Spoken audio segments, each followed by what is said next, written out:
Disclaimer. This video features discussions of violence, spoilers, and crappy old drawings I put here because it's funny. Death Battle. A show that's actually really good when you're not constantly hearing about how it sucks because they killed some guy's waifu. Now, if you know me, you know that I used to despise this show.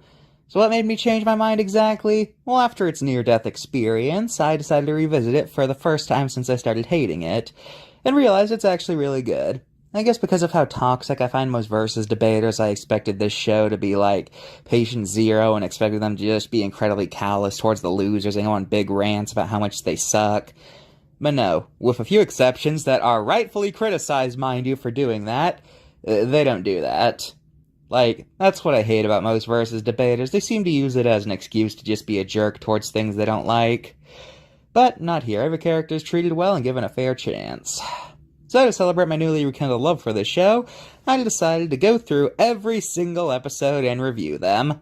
And yes, even the bonus ones.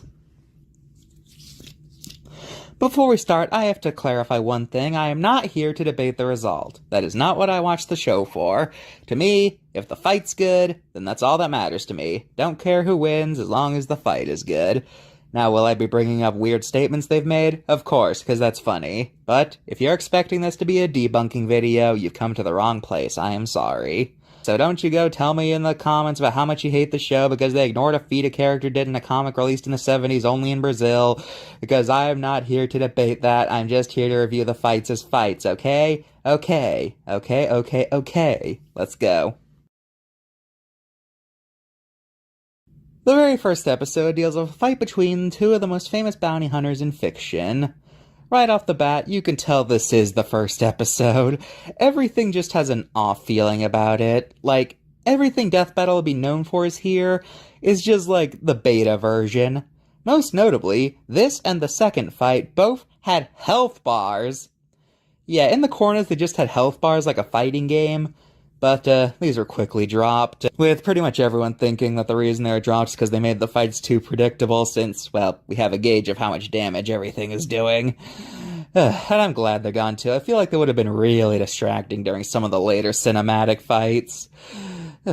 Something else I noticed is that in this episode, whenever the characters get hit, they just flash red. You know, like how bosses in older games flash when they get hit. I think this is because, given the sprites they were working with, neither had a good getting hit sprite, so this is the best they could think to convey that they took damage. Well, that's just a theory. Anyways, aside from all the early weirdness, how's the fight itself? Well, it's definitely a fight. Yeah, no shock, the first fight isn't all that good. For its time, I'm sure it must have been amazing, but nowadays it's pretty much only worth watching to see where the show began. This fight is also really slow, especially the segment where Samus drops a bomb next to Boba. Like, that segment was weirdly long. But I find the death itself pretty cool. Samus freezes him, then uses that opportunity to charge up and blast his head off. And yes, I know I said cool, you can laugh now. Overall, fine pilot, but not something I'm going to revisit all that often. Ah yes, the fight between the two fighting game characters who aren't quite the big bads, but are up there. I think that's the connection. Anyways, they still have health bars, and the only thing I really have to say about this fight is that I feel like its big issue is impact. Thanks to the contrast between these two sprites, none of the hits really feel like they connect, you know? And another thing I have to say is that, being an early episode, it doesn't really feel like either of these two could go all out. Akuma's a very flashy fighter, and Shang Tsung is a shapeshifter, so this fight could have looked a lot more visually interesting, but sadly, because it's the second episode, and nobody wants a rematch of this one, it's stuck looking like this. But hey, at least Akuma would go on to be in a more visually interesting episode later on. And as for Shang, actually, I don't think I've ever seen anyone ever want him back on the show. Pour one out for him. The first Marvel vs. DC fight, and it's between Rogue and Wonder Woman. Okay, we need to get this out of the way right now. In Season 1, the matchups were a lot looser than they would become, and oftentimes, if you had even one similarity to someone, they would consider that valid, even if the similarity was something incredibly general or surface level. Take this fight, for example. The connection is that they're female superheroes.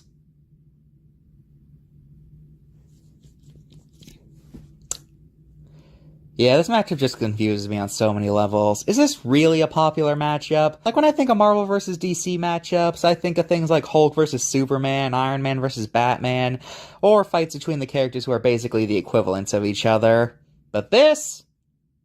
I don't get it. Okay, that aside, how's the fight itself? I don't like it. You see, I just don't like the idea of Rouge being in a versus debating setting. Because, in my mind, it's similar to when animal debaters use venomous creatures, because in both cases, it just boils down to if they could get a shot of their deadliness in, and if their foe would even be affected. And I feel like in both these cases, it just adds an extra layer of speculation to an already speculative subject. I think Rouge is a tricky character because, from what I can tell, Marvel's been pretty inconsistent on what her limits for power draining are and if it affects deities or not. So yeah, Rouge and venomous animals have something in common. I hate seeing them in versus debate because it just boils down to if their thing would work and if they could get a shot on. And I think that sucks. But I'm not going to dwell on the result of this fight. It's a pretty controversial one, so it has been talked about a lot. All I'm going to say is stupid matchup with a character who I feel like doesn't work in versus debating. Also, they don't have health bars anymore. That's nice. Our first joke episode featuring the two weakest Mario enemies against each other. Oh, also the fight between two characters who exist in the same universe, so that's cool. I remember how as a kid this was my favorite episode because I thought it was the funniest thing ever, but how is it nowadays? It hasn't aged all that well, if I'm being honest. It's pretty stiff since both combatants never really change pose through the fight, so a lot of this just feels like they slam two GIFs next to each other. But I still do love the death, even today, where the Goomba falls on top of the Koopa, forcing it into its shell, sees a lava pit, and kicks, hoping to burn the Koopa. But then it turns out the lava pit's only an inch wide and the Koopa slides right over it, rebounds, kills the Goomba, and falls into the actual lava pit. That still gets me. Oh yeah, both characters lose in this episode, by the way. So for the first joke episode, I think it's pretty serviceable. Though later on DBX, they'd update this matchup, and it is much better. Go watch that if you really want to see this matchup, because that fight just gets insane. Also, fun fact, originally the Goomba was gonna fight against a hot dog from the arcade game Burger Time, but this was changed after they realized how, well, Burger Time's a pretty obscure game, so would anyone really care about that matchup? True story. This is technically our second same series fight. I say technically because, despite being from different games, Street Fighter and Final Fight are confirmed to take place in the same universe. And we even have Final Fight characters in Street Fighter games, so yeah, I'm counting it as the same universe fight. Anyway, Zangief and Mike Hagar, two big guys who mostly fight by grappling. I have nothing to say about this matchup. The only parts I remember are 1, the part where they fight up a building and knock a bunch of characters out, and 2, the actual death, which is pretty cool. They end up dive-bombing out of a window, and they both keep flipping around until they hit the ground, and Zangief survives, but Mike doesn't. Even to this day, I think it's a cool little scene. Otherwise, I have nothing to say about this matchup. It definitely exists. First things first, this episode is not on YouTube anymore thanks to a copyright claim, so that sucks.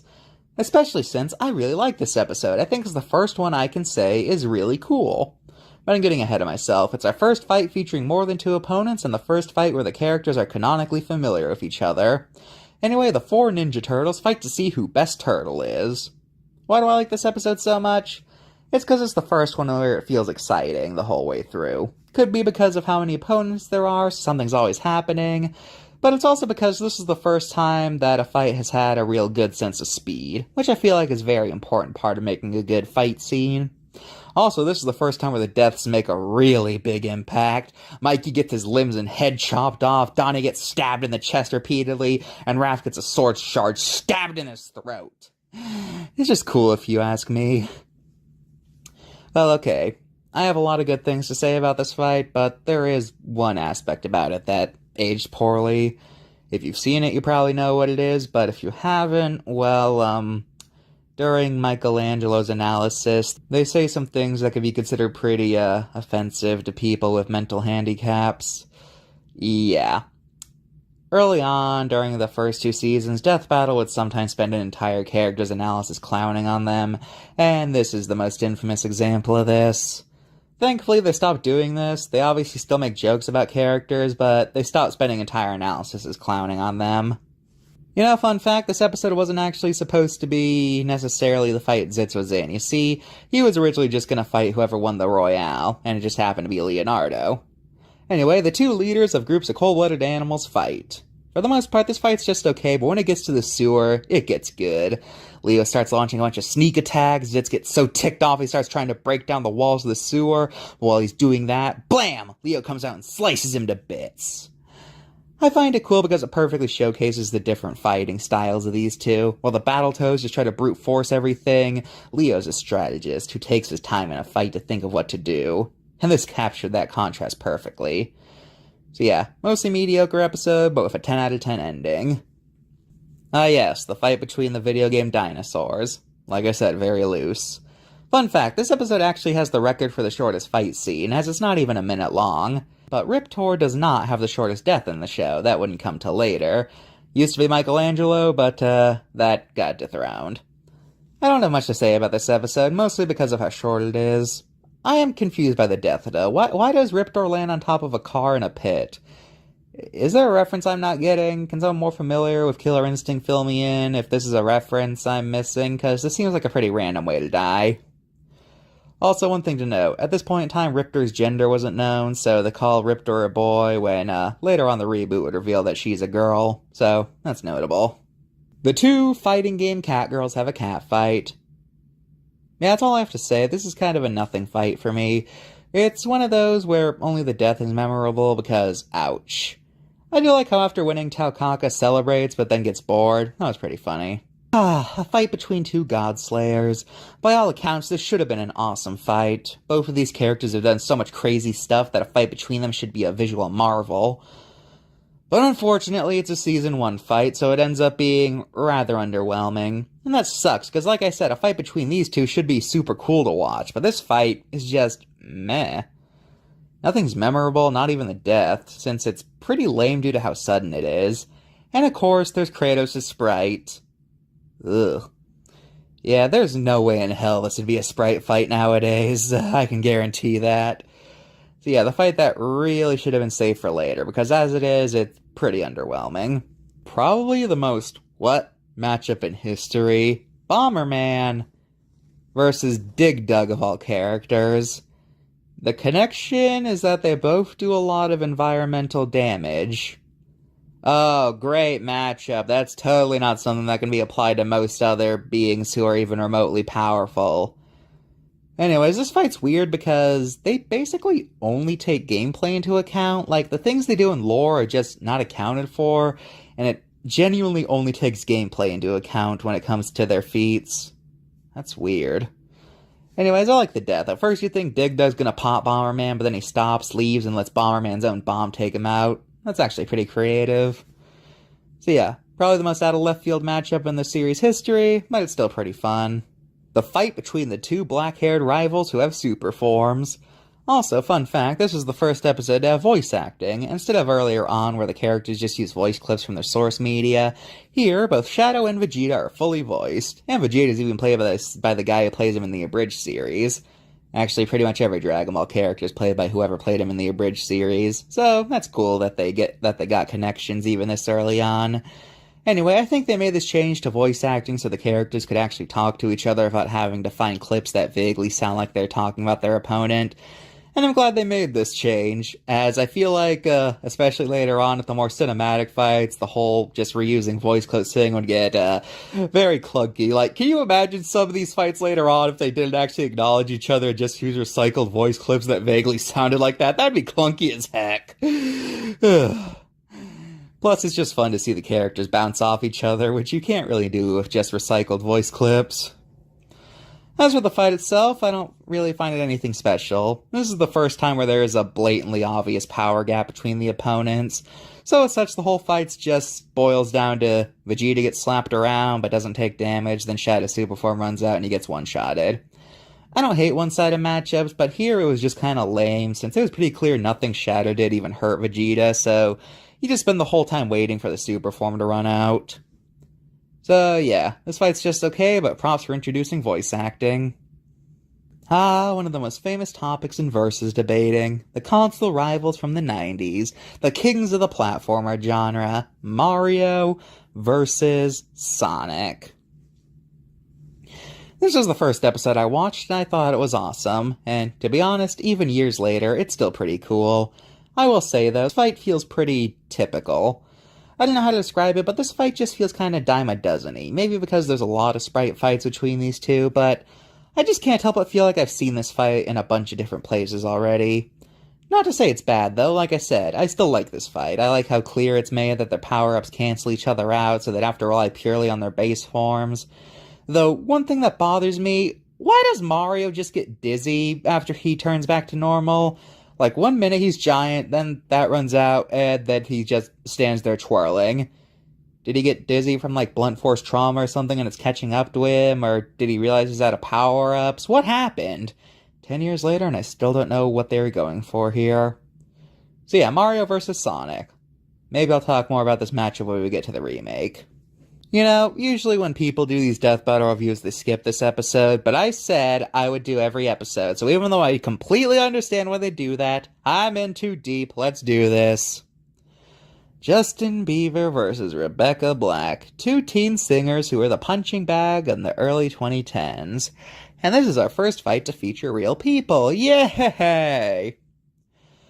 If you're a Death Battle fan, I don't need to tell you this episode's bad, but if you're not, let me lay it out. This fight was clearly made out of spite just to dunk on these two. The fact that it not only used real people, but real people who were teenagers at the time, and spends the entire video going, look at how much these guys suck. Why can't they be cool like us adults? Yeah, why do they gotta be stupid little cringe teenagers? There's the fact that it calls their phobias weaknesses, because yeah, that's tasteful. Oh, and then at the end it just randomly kills a bunch of other teen celebrities. That's cool. This fight is clearly a relic of the era where the internet where they thought that dunking on children was the funniest thing ever. The fact that there were so many people out there who seem to genuinely want people like Justin Bieber dead for the crime of being a famous child, oh no! That just disturbs me. Just the idea that there were grown adults who would just sit around fantasizing about someone dying because they made a song that kids like that they found annoying makes me feel, ugh. I'm so glad we're out of this era where we think dunking on teen stars is the height of comedy. And now we're actually focused on the actual problem of parents who exploit their children for a quick buck, which should have been what we focused on the whole time, but no, we just thought it was funny to dunk on teenagers.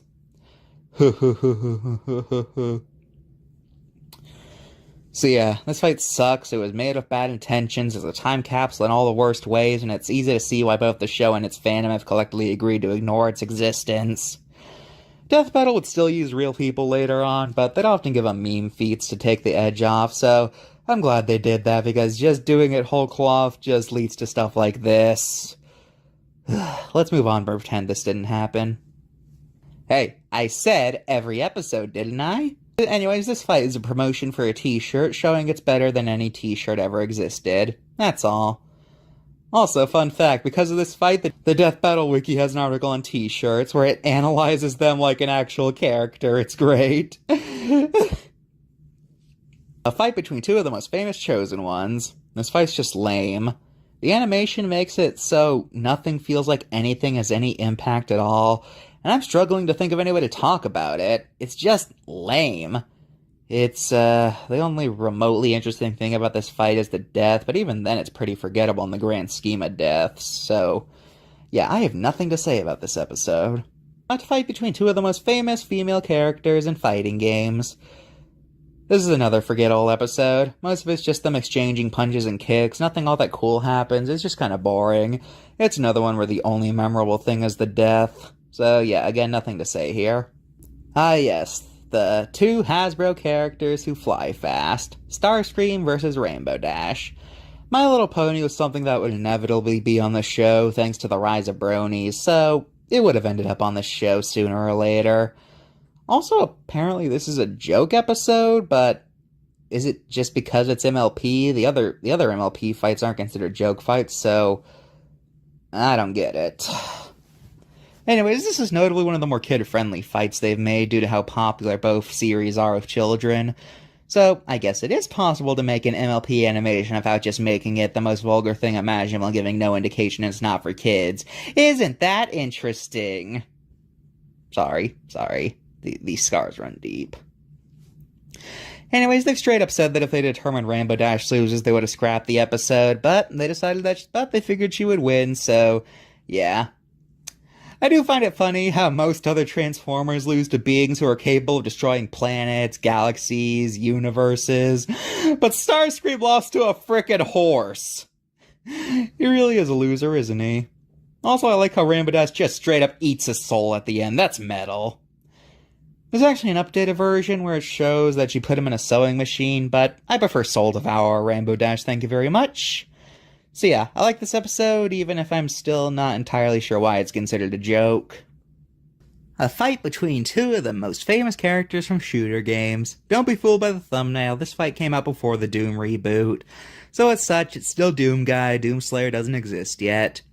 I'm not sure why you would make your videos seem like it's more up-to-date than it is. That just seems kind of clickbaity to me. I mean, when Dunkleosteus got downsized, I considered updating the thumbnail of the video I made on it to reflect that. But then I realized that'd be kind of lying, since it'd make it seem like it's more up-to-date than it is, and I just did not want to do that, so yeah. Anyway, how's the fight? It's okay. Honestly, nothing really interests me all that much, and it's pretty much going through the motions, if you ask me. Now, there is a reason this is one of the most requested episodes for a remake, and that's because of how much Doom Guy has changed in the interim. Most other characters from ongoing works, they get like a new power or something, but here, this is a case where a character got an entire revamp, so as such, I think a lot of us just want to see a remake just to take into account the new direction of the Doom series. It's not like other people wanting a matchup just because, hey, this character punched a slightly larger thing than they did before the fight came out. Do a rematch. No. Doom Guy got an entire revamp, so yeah, that's different if you ask me. I don't care either way, I'll probably watch it if it gets a rematch, but I'm not going to be like super excited for it or anything. Funny story, as a kid I actively avoided this episode because I had an intense hatred for Halo. Like, I really hated Halo. Why? It was entirely because there's this one kid who I hated who was always talking about it like it was the greatest thing since sliced bread. So as such, I started hating it out of spite. Yeah, I got over it eventually after I stopped seeing that kid, but that's still a pretty funny moment of my life. The two famous mad scientists from video games clash in an epic army fight. And can I just say one thing? Wily's army in this fight, it's always bothered me. Not because Zero's not here, I understand perfectly well why he's not here. No, it bothers me because they gave Wily robot masters he didn't make. Of the ones in this episode, he only created or helped create Metal Man, Slash Man, Magnet Man, and Napalm Man. Guts Man was made by Dr. Light, Pharaoh Man was created by Dr. Cossack, and Sheep Man was made by an unknown scientist. If this is a fight to see who's better at making robots, why would you give him robots he didn't make? How does that prove he's a better builder of robots? Anyways, ignoring that, this episode is, well known for its ending, where Metal Sonic ends up, turning on both parties and kills everyone, which has him be declared the winner. This ending is kind of ridiculous because one, it's the only time where someone whose name is not in the title is the winner, and two, it goes against one of the death battle rules. You see, they have repeatedly clarified that the animations we see are not what determines the winner, they're just there for fun, and they decide the winner long before it's made. But like, how can you justify Metal Sonic being the winner without using the animation? Please, tell me how that's possible. To be fair, this is Season 1, so they probably didn't have that rule yet, but still, this is so funny to look back on given the later rule. So yeah, this episode has problems, but just the fact that it's an army fight makes it stand out. A fight between two of video games' most famous princesses. Even when I first watched this fight as a kid, I just had one thing on my mind. What is this sprite? Were there really no good Zelda sprites out there? You had to do this weird pixelization of Zelda's Brawl model? It looks genuinely bad. She looks blurry. And it's super distracting. Anyways, this fight is a bit contentious because of how they use a move from a soccer game as a finishing move. Yeah, they're like, okay, here's a move that lets you hit a ball harder. It's clearly an ultimate attack. Did Peach really have this little to work with? Because if so, then that's genuinely sad. Actually, considering how basically every move these two do is from Smash Bros., I I don't really think they had much to work with. So yeah, this fight just makes me feel super confused in a lot of places, and I really can't tell if I like it or not. Two thunder gods clash in one of the most one-sided fights in the show's history. Both are immune to electric attacks, but unfortunately, one only has punches and kick to work with without those, while the other has a hammer. You do the math. I still like how ambitious this fight feels. It's like the first fight that wants to be more cinematic-y. Is that a real word? I don't care. There's a lot of cool shots in this episode, and despite how one-sided it is, it's actually a cool fight to watch, so yeah, good episode, but predictable. Link vs. Cloud, the two blonde-haired guys from action games, and the first 3D fight. Apparently this was because neither of them really had a good 2D sprite to use, so that's notable. Anyway, in this fight, we see that they haven't worked out the kinks yet. This episode's pretty clunky in hindsight, but I can respect it for trying to do something new, even if time hasn't been kind to it. I actually watched this one as a kid, but of the ones I watched during that time, this is the one I remember the least about, since literally the only thing I remembered was the death, and I was mad. Not because I wanted Cloud to win, but because I wanted Link to lose. Sound confusing? Let me explain. I wanted there to be at least one series with a perfect win-loss record. So I was like, what? No. Zelda lost. Link has to lose too. I want the perfect record. Perfect record. Yeah, I don't know why I wanted that. I just did. And I was mad that Zelda wasn't going to be the one that got that perfect record. That's just funny. I was a weird kid. Marvel vs. DC 2, a fight between the two animal-themed guys with gadgets, and also the start of a certain character who they just cannot stop using. Batman! Every Death Battle fan's favorite character who totally isn't overused at all, yeah! Anyways, this fight is just okay. It's another where only memorable part is the death, which is a brutal one. I mean, dude got his torso kicked out. Apparently the original idea was that Spidey was going to fill Batman with webs till his head burst, which, yeah, that's definitely an idea. Glad they changed it. That original one seems a little too cold-blooded for Spidey. Yeah, I know killing in general is pretty out of character for him, but it's Death Battle. Everyone kills each other. And I find it genuinely funny when people complain that a character killed someone in these things, because it's just like, it's Death Battle, what do you expect? So yeah, Batman round 1. But don't worry, ladies and gentlemen, he's like Springtrap. He always comes back. They're both video game characters who are electric.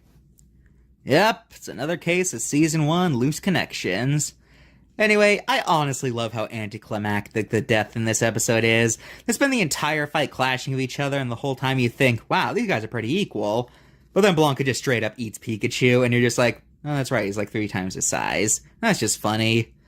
Not much else to say here, I just find this episode's end result funny because it's like the perfect anticlimax.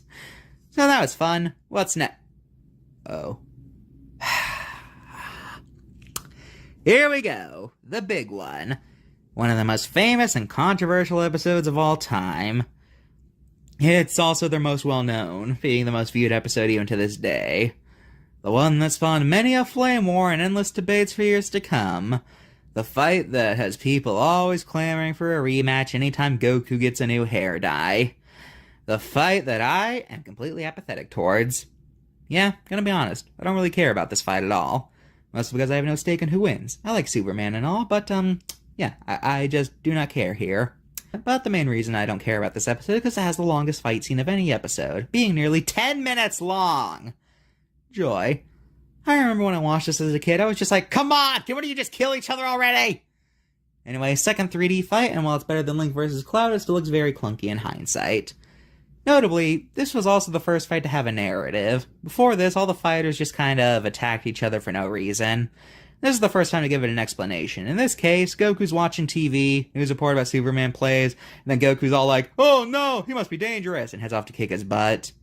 Also, the whole intro sequence is done in the style of an abridged series, mostly because Goku's played by the guy who plays him in the abridged series. Also, I remember as a kid, Vegeta mentioning the fight with Shadow really caught my attention, since it was so weird to hear the fight scene reference another episode. So, I guess in this universe, Dragon Ball, DC, and Sonic all happen simultaneously. The implications of that are one I don't want to think about. Anyways, yeah, Superman wins and the internet blew up. The end. So, Season 1. Yeah, they were pretty clearly working out the kinks. A lot of these fights are pretty clunky, and as you can tell, I had little to say about a lot of them. There's very few fights that I would call exceptional the whole way through this season. Most of them were pretty mediocre, if only the deaths being memorable. And a lot of the fights used incredibly weird assets that often clash greatly with each other, most notably Zelda's sprite, because what was that? And yeah, animation wasn't the best, but hey, Season 1, they're still learning. This is forgivable. Nobody makes a masterpiece right from the get-go, so I always try to be less harsh on Season 1 of shows, unless it's a very short show, because then you can, yeah, that's basically all there is. Anyway, as for my top and bottom of this season, for the top I have the Ninja Turtle Royale, the only fight I think is good the whole way through.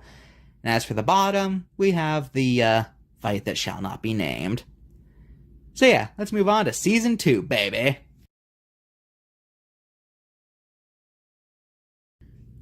Wow, one episode in and we already have a massive glow up.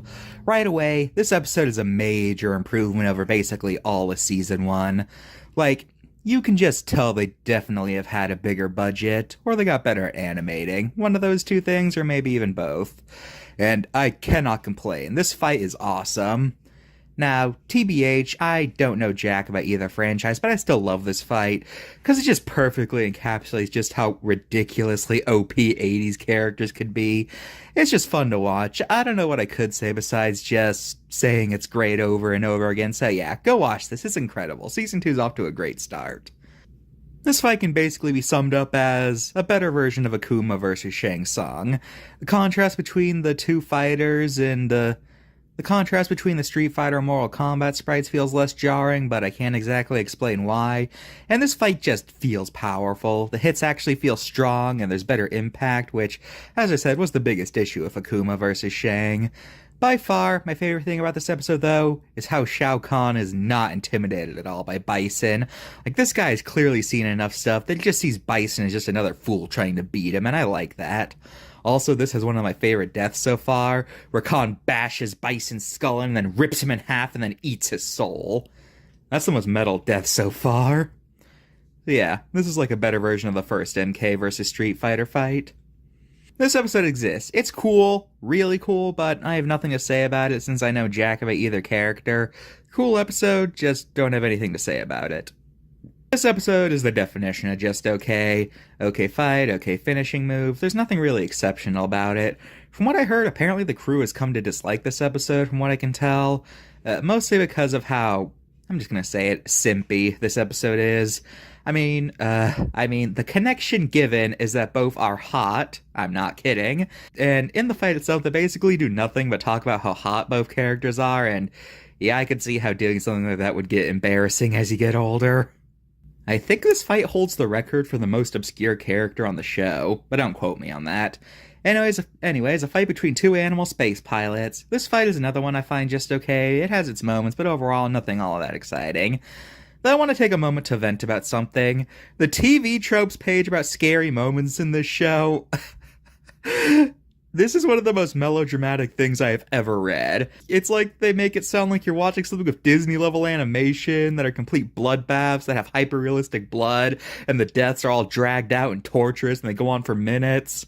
Then you watch the episode and it's either over very quickly or they're sprites. Like, literal sprites. Maybe I'm just desensitized to violence because of how much I experienced as a kid, but I can't be the only one to find these things a bit too melodramatic, right? Like, for this episode, they say it has one of the most brutal deaths in the series, and they describe it as primal. And it's just like, Bucky gets choked for like 3 seconds, then gets his head shot off. Yeah, that's a real primitive death there. Anyways, episode's fine. I just wanted to talk about how weirdly melodramatic TV tropes is about this show. The first 3D fight of the season, and honestly, the lower quality is actually pretty charming. It helps that since both are robotic, it makes sense for their movements to be more stiff. So yeah, good choice for an early 3D fight. Anyways, for the fight itself, I really like how RoboCop wins by outsmarting the Terminator, as no matter what it does, RoboCop has some sort of way to exploit it in his favor. And even when the Terminator tries to pull a Taking You With Me, he just straps into a jetpack and blasts him out of there. It's a cool tribute to two 80s action icons. Mario vs. Sonic Round 2, anyone? This episode's another example of what I was talking about earlier when, in the first couple of seasons, they were a lot meaner towards characters. Like, most of Luigi's entry has just been dogging on him. As for the fight itself, I remember as a kid, I always thought it was weird that Luigi wasn't allowed to use power-ups. I know they're associated with Mario and all, but that always bugged me. This isn't what you think it is. Basically, some guys made a death battle parody pitting Mewtwo against Vegeta, and this is their way of lightly ribbing them by having the combatants blow up their channel headquarters. It's a fine joke, but what else am I supposed to say? It's a joke. Moving on. A fight between the fully evolved Kanto starters, and for this fight, it's all natural, baby. With them only being allowed moves they can learn by level up, and they don't have any special EV training or any other trainer-influenced stats. I like this episode, it's a fun fight, and hey, seeing water types win always makes me happy. I may be biased there, though. Anyways, I like how they explain that no, this is not just a game of rock, paper, scissors. They did actual math and calculations, and found out that, indeed, Blastoise would win most of the time. So yeah, pretty cool that they were able to do that. R.I.P. Venusaur. Charizard. And Blastoise is still the best, even if I like Feraligatr and Samurott more. A fight between fighting game cyborgs. I don't think we've ever been given a reason why they picked Sector over Cyrax. Does Sector have slightly better connections or something? But whatever. This fight is kinda cool. They both do a good job of using their weapons, and I don't really have any complaints there. Except for this one part where Sector is swinging from the lamps. That just looks, awkward. My favorite part is how Fulgur survives Sector's fatality and then turns the table and destroys him. That was cool. Another classic who would win question, and this episode just shows how horribly outmatched Gamera is. Like, this fight is genuinely kind of creepy at some points of how much Godzilla absolutely towers over Gamera in both size and strength. My favorite part being when Gamera thinks Godzilla's dead, but then he rises up behind the turtle and then it proceeds to decimate him. This fight is the perfect reminder as to why Godzilla is the king of the monsters. Only thing I don't like about this episode is that its animation hasn't aged the best, especially the water, but it's super cool and a great tribute to the kaiju genre, and I like how they didn't choose King Kong. That's a lot more overdone if you ask me. This fight exists! Okay, in all seriousness, this fight is over way too quickly for me. From what I've heard, this episode was a last-minute addition, so it was probably rushed. And to be honest, this is another episode where the only memorable part is the death. If I'm being honest, this fight genuinely feels like it was only made to please Batman fans who are mad that he lost, so they were all like, alright, fine, we'll get Batman a victory. Happy now? So yeah, this fight exists, and you can just tell it was rushed. Power Rangers versus Gundam, and notably the only mech fight to be sprite animated. Usually these things are 3D. Anyway, this is another episode that's just fine. I do like how we kind of have a David and Goliath thing going on here. That's pretty cool. I guess otherwise, I got nothing else to say, actually. Okay, first off, I love how Scorpion was given a more fitting sprite to match Ryu, instead of just doing what the previous ones did and using the mocap sprite. Anyway, this fight pits the two fighting game mascots against each other, and it's pretty good. Another fight I have little to talk about. I know I'm breezing through a lot of Season 2 fights, but this literally has the most episodes of any season, so pardon me if you will.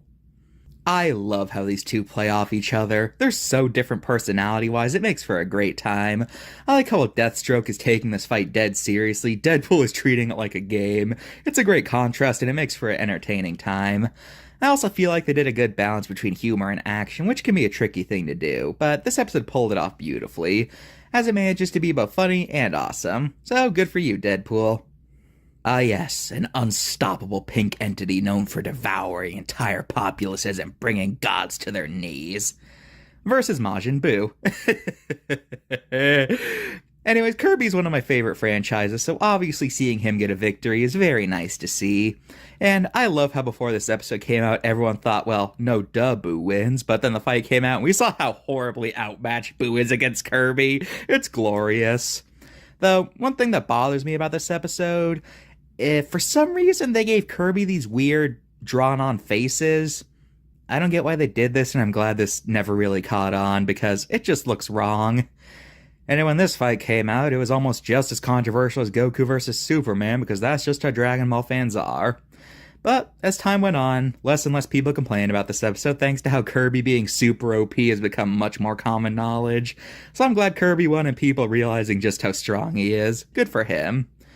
Also, fun fact, Kirby was supposed to fight Ditto from Pokemon since they both have copy powers, but then when they actually researched Kirby, they realized how horribly one-sided that would be, so they swapped him for someone who actually had a fighting chance.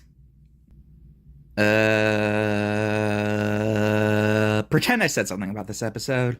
Oh great, another controversial episode, and unlike the last one, this one is still controversial. Now, for my 2 cents, I just like a good fight. This episode gave me a good fight. That's all I care about, really. That's all I'm gonna say. Argue with the wall for you. This is like an episode that fills you with a huge rage or something. I don't care. I am not here to debate, like I said. I like this episode because it has a good fight. I'm moving on. Our first rematch, and it does a very good job of being an update of the first fight. Still has the same winner, but it elaborates a lot more than the first one did, and as such, it makes for a better viewing experience. Now I'm gonna just say, it's just Boba versus Sam with some prettier graphics, and that's nice. Our second fight featuring a real person, but thankfully they handled it much better this time. How so? Well, unlike the fight that must not be named, this fight wasn't made of spite and it takes itself far, far less seriously. All of Chuck's feats are based on jokes made about him, which helps take the edge off right away. And also, nobody actually dies in this episode.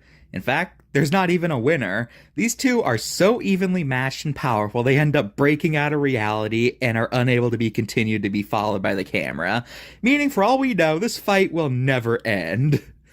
So yeah, instead of being an animation of two teenagers made by grown adults, this one actually feels like it was made in good faith. So, tip of the hat to you. You learned. This episode's interesting because I feel like it's more controversial now than when it came out. You see, one of the reasons given for Guts winning is that he fights people stronger than him all the time. Oh, great logic. That's totally not gonna be a no. That's totally not a no limits fallacy. No, sir. Hey, can Guts beat Superman? Well, yeah, he beats people stronger than him all the time. Can he beat Godzilla? Well, yeah, he beats people stronger than him all the time. You know what I mean? You could use this to justify any fights of Guts.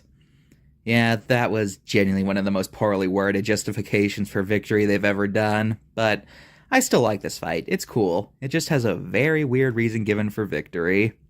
Also, just gonna say, I hate this thumbnail. It genuinely looks like something Cartoon Fight Club would make. Sorry, not sorry. Now this is a good fight. Both these characters are known for their egos, and they display that in this fight beautifully. Everything Tony says in this fight is something I can actually imagine him saying, and that's great. I like the running gag of how expensive this fight is, and how at the end he has to think of an excuse as to why he had to spend a few $1 billion. But like all the good incarnations of Tony, he may make jokes, but he knows when to get serious, and when he does, that's when this fight gets really good. I like the whole part where he's like, you have been playing God, but I've just been playing human. It perfectly showcases how these two see themselves. And of course, there's the whole, what did you take? Everything. That was good. So yeah, great episode.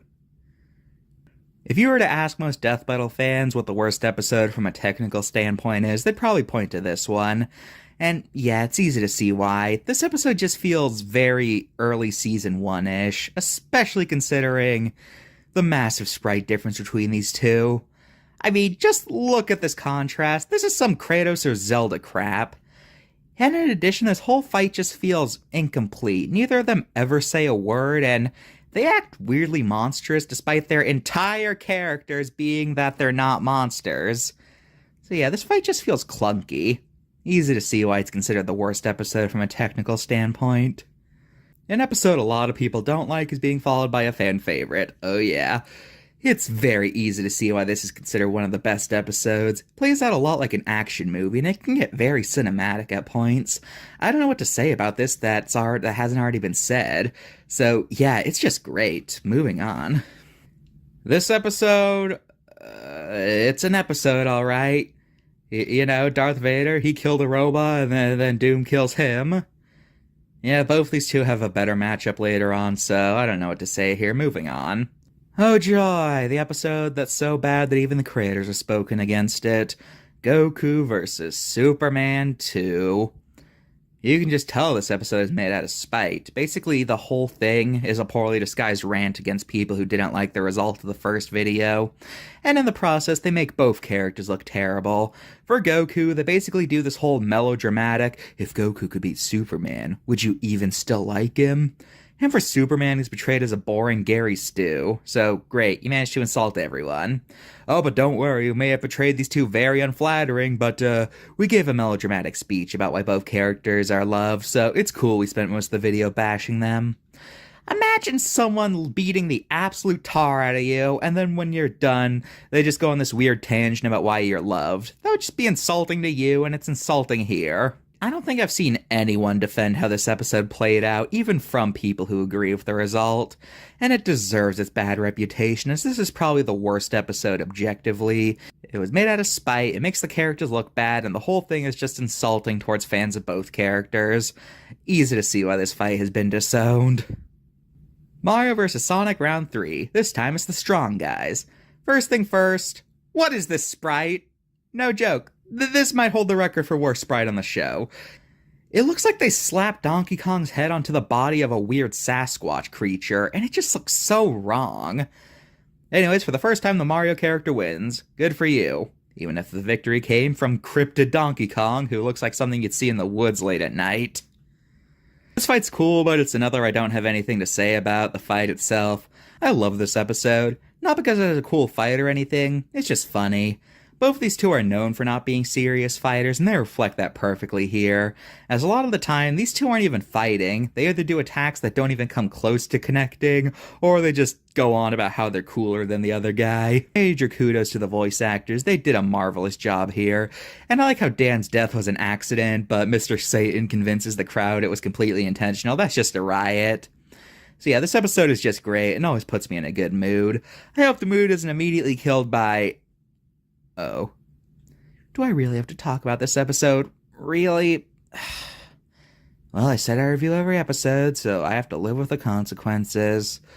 Let's talk about the fight that always puts me in a bad mood. Tifa from Final Fantasy versus Yang from Ruby. Hey, did you know that the supposed fact that it's called Final Fantasy because it was meant to be the studio's last game isn't true? Yeah, it was just called that because the series creator thought it sounded cool and they wanted a title that would be abbreviated to 2 Fs. Anyway, Tifa versus Yang, a fight that split the internet. You know, did you know Ruby was originally meant to be a crossover between a bunch of fairy tales, but due to copyright shenanigans, they had to change them to original characters? That's why everyone's a knockoff of a fairy tale character. It's totally true. Look it up on eBay. What? No, I'm not stalling. This is genuine, crucial information to know for the fight. Anyway, Tifa versus Yang. Did you know Godzilla once lost a game of basketball? Yeah, it was an old commercial and... Fine, I'll talk about the episode. Broadcast! Broadcast! Broadcast! Broadcast! Now, broadcast! The problem solved! Broadcast!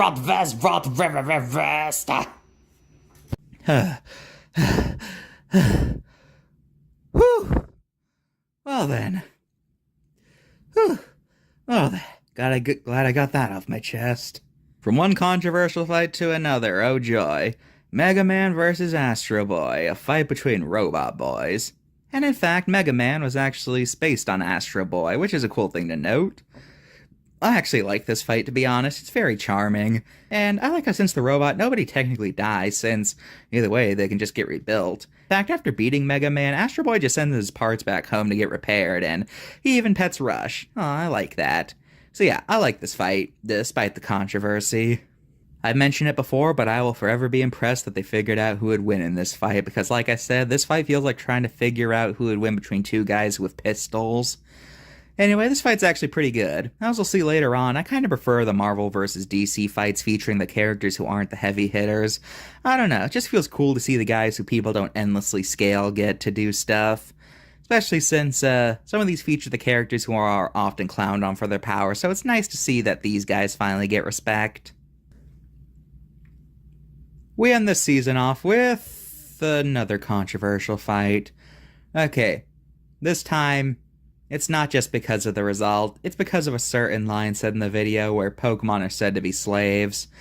This is one of those things you do not say to a fandom unless you want backlash, and oh boy did it cause backlash. Honestly, I could say more, but I'm done talking about controversial Season 2 fights. So, Season 2, definitely an improvement, but man, is this season a slog to get through. I enjoy most of these episodes, but there's over 30 of them, so watching these things back to back gets exhausting. Plus, this season is home to some of the most controversial episodes of all time, which is just fun. Overall, Season 2, improvements, but man is it long. Favorite fight from this season? Kinda hard to pick, there's a lot of good ones, but I'm gonna have to pick Mr. Satan versus Dan because it always makes me happy. And as for the worst, Goku vs. Superman's probably the worst objectively, but I still hate Yang vs. Tifa more for how both characters' fans behaved in the interim. Now, before we continue, from this point on, Death Battle operated more on a traditional season schedule. The first 2 seasons ended up spanning multiple years, but from this point on, they now have a consistent schedule, and the seasons only last a year, like how most TV seasons work. Also, Season 3 is often considered the weakest season, so let's see if it's as bad as they say. Fun.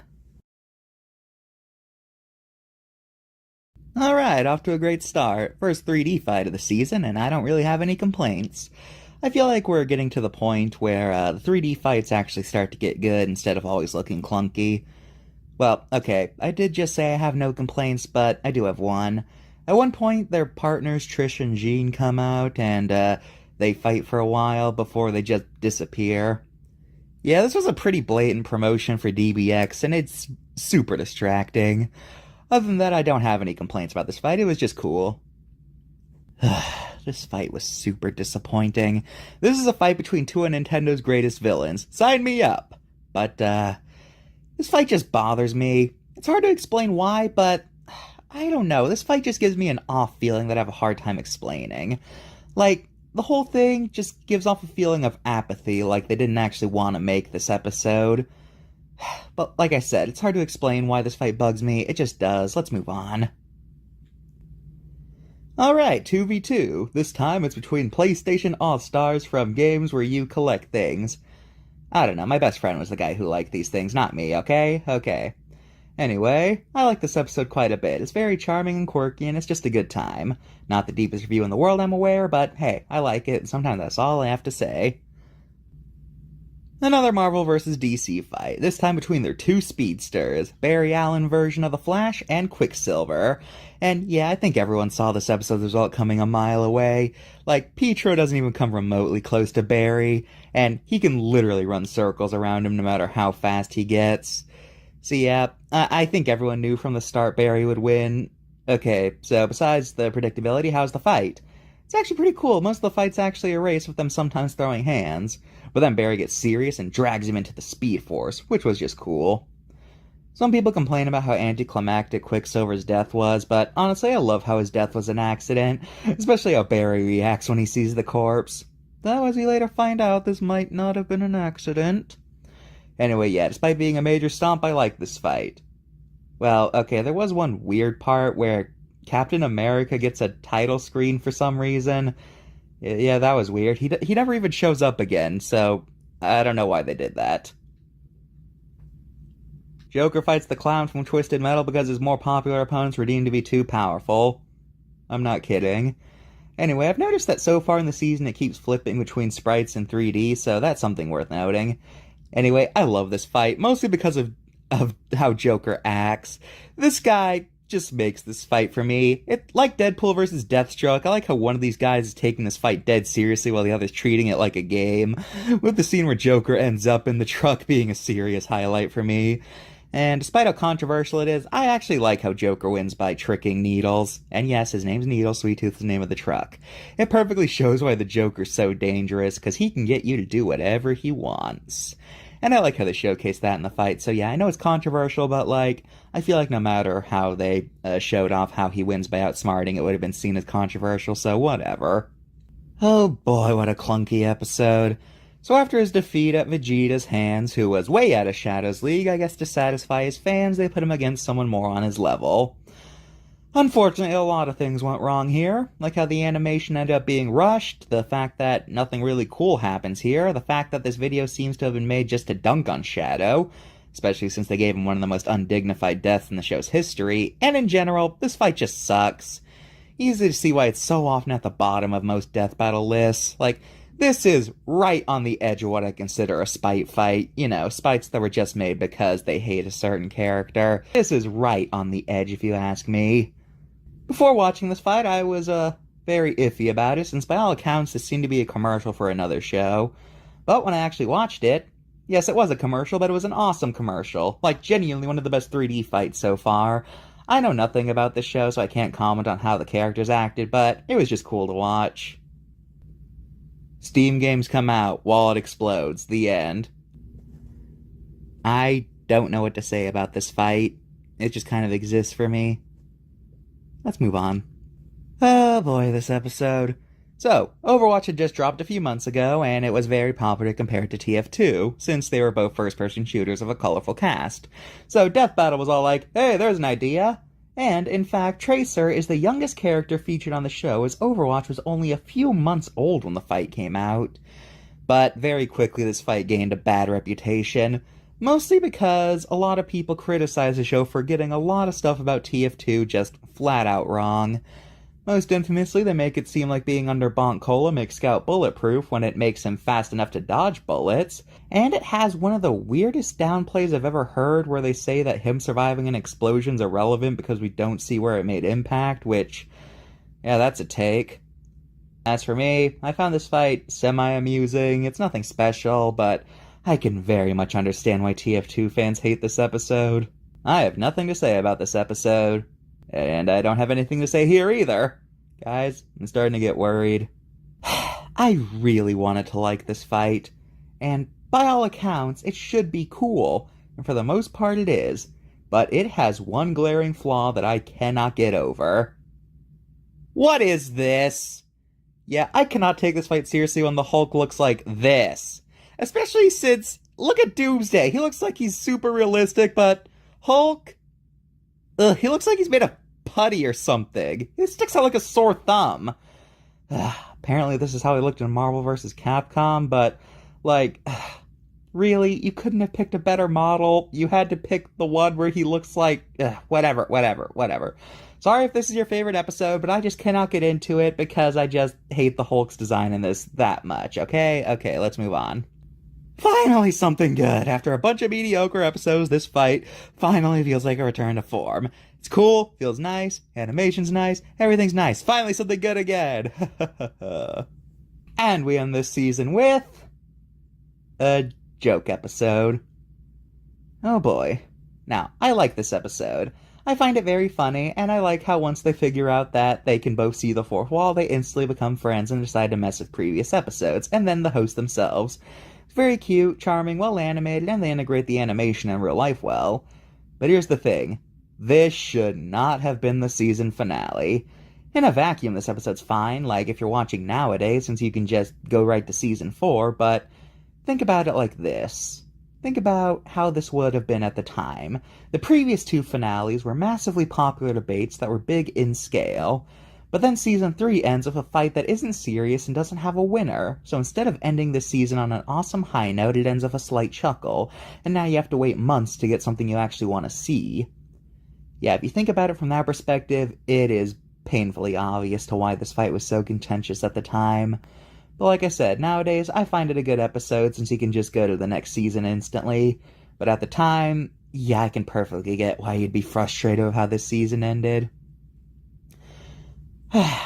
Gonna be honest, going in, I was really hoping to defend this season, but this did not make it easy. It has its moments, especially at the beginning, but as it went on, this season just became the definition of mediocre. I mean, just look at how many fights I only had a single sentence for. For most of the fights this season, they have major issues that are hard to ignore, so this season is basically mediocrity and disappointment, not a good combo. I don't know what happened behind the scenes that caused this massive downgrade in quality from Season 2, but here's hoping they worked at the kinks for Season 4. Favorite episode of the season, Joker vs. Sweet Tooth. Least favorite? I don't know, that's like asking what my least favorite shade of beige is. I guess Mewtwo versus Shadow, but I don't even say that with confidence. Let's move on to Season 4 before I die of boredom or something. So far, not impressed. This fight's just okay. I like the banter between these two, and it has its moments, but overall, meh. Okay, finally another episode I can confidently say is good. I like the 8-bit style used here. Usually they use 16-bit sprites in these kinds of fights, but I like how here they shook it up and gave the previous generation some love. I like seeing Scrooge do cool stuff, reminding you he may be old, but he is not out of it. After all, he managed to become the richest duck by being smarter than the smarties and tougher than the toughies. So, no knight with a shovel was gonna take his wealth. Also, the DuckTales playing theme at the end was, mwah, chef's kiss. No notes. So yeah, I love this episode, and notably, this is the only time so far they featured a character from an indie game.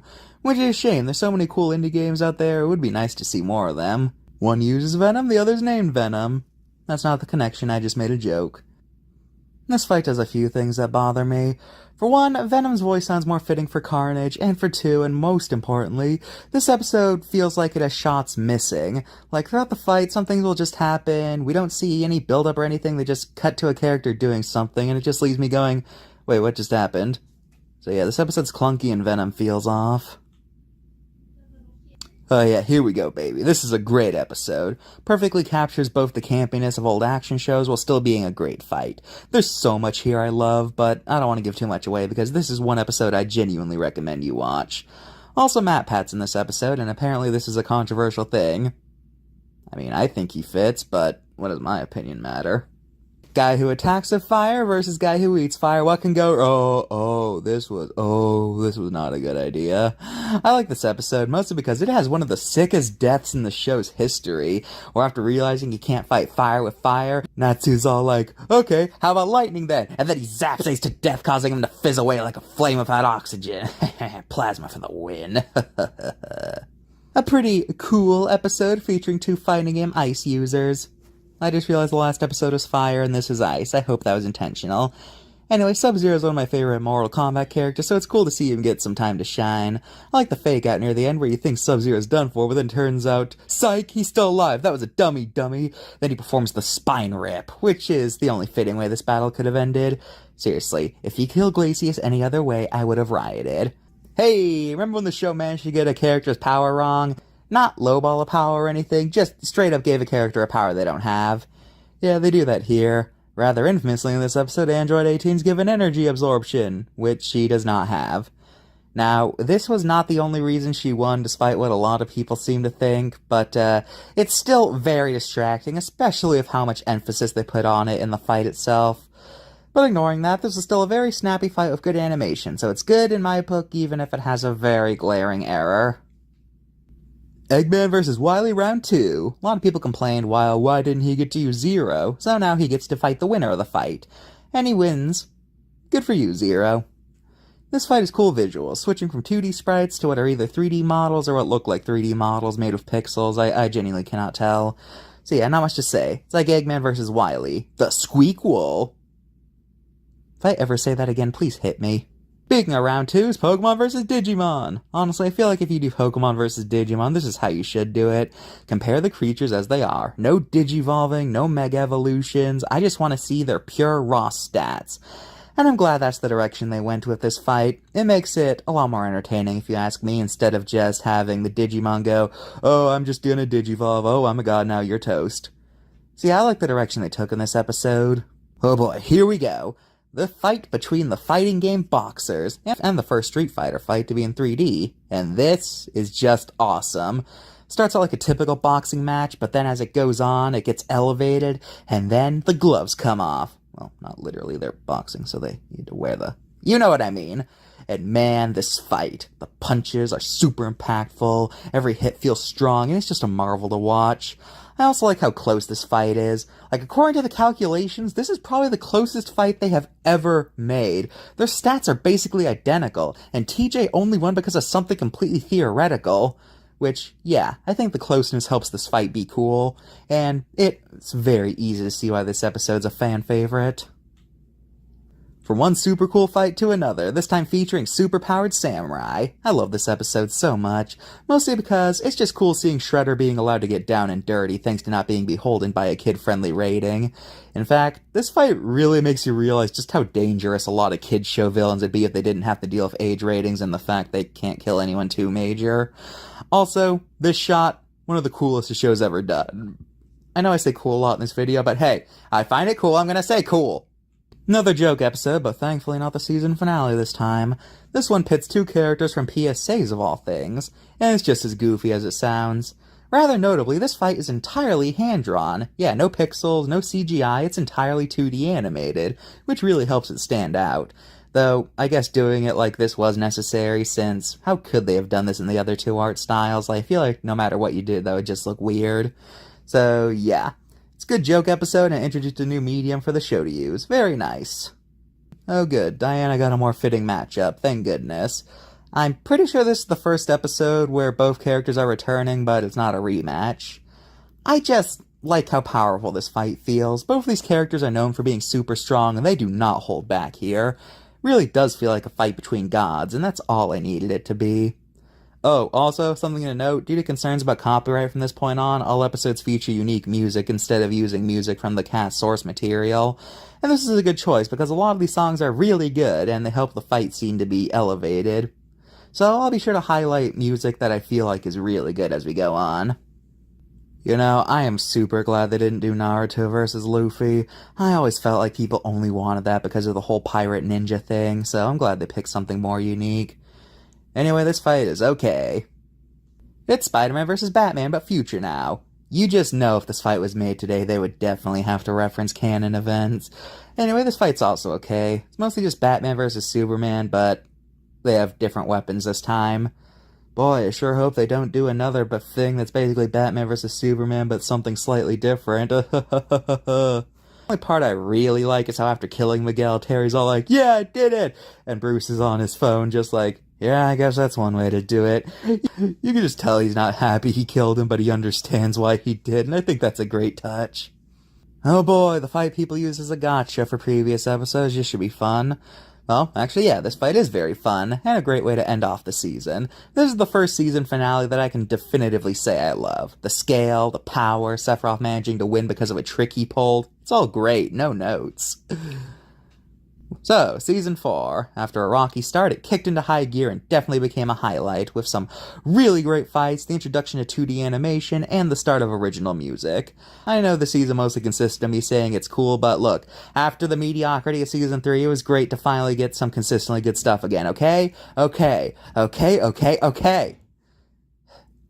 best episode? Shredder vs. Silver Samurai. Worst? Venom vs. Bane, because like I said, the fight feels incomplete. Not much else to say here, let's just move on to Season 5. Oh joy, Batman's back. Oh, who's he fighting this time? Oh, guy with an indestructible suit? Wow, I wonder if he can break it. Oh, he can't? Okay. Now, despite being another Batman episode, I like how this episode is set in a zoo. It allows for many unique environments and scenarios, and they do take advantage of it.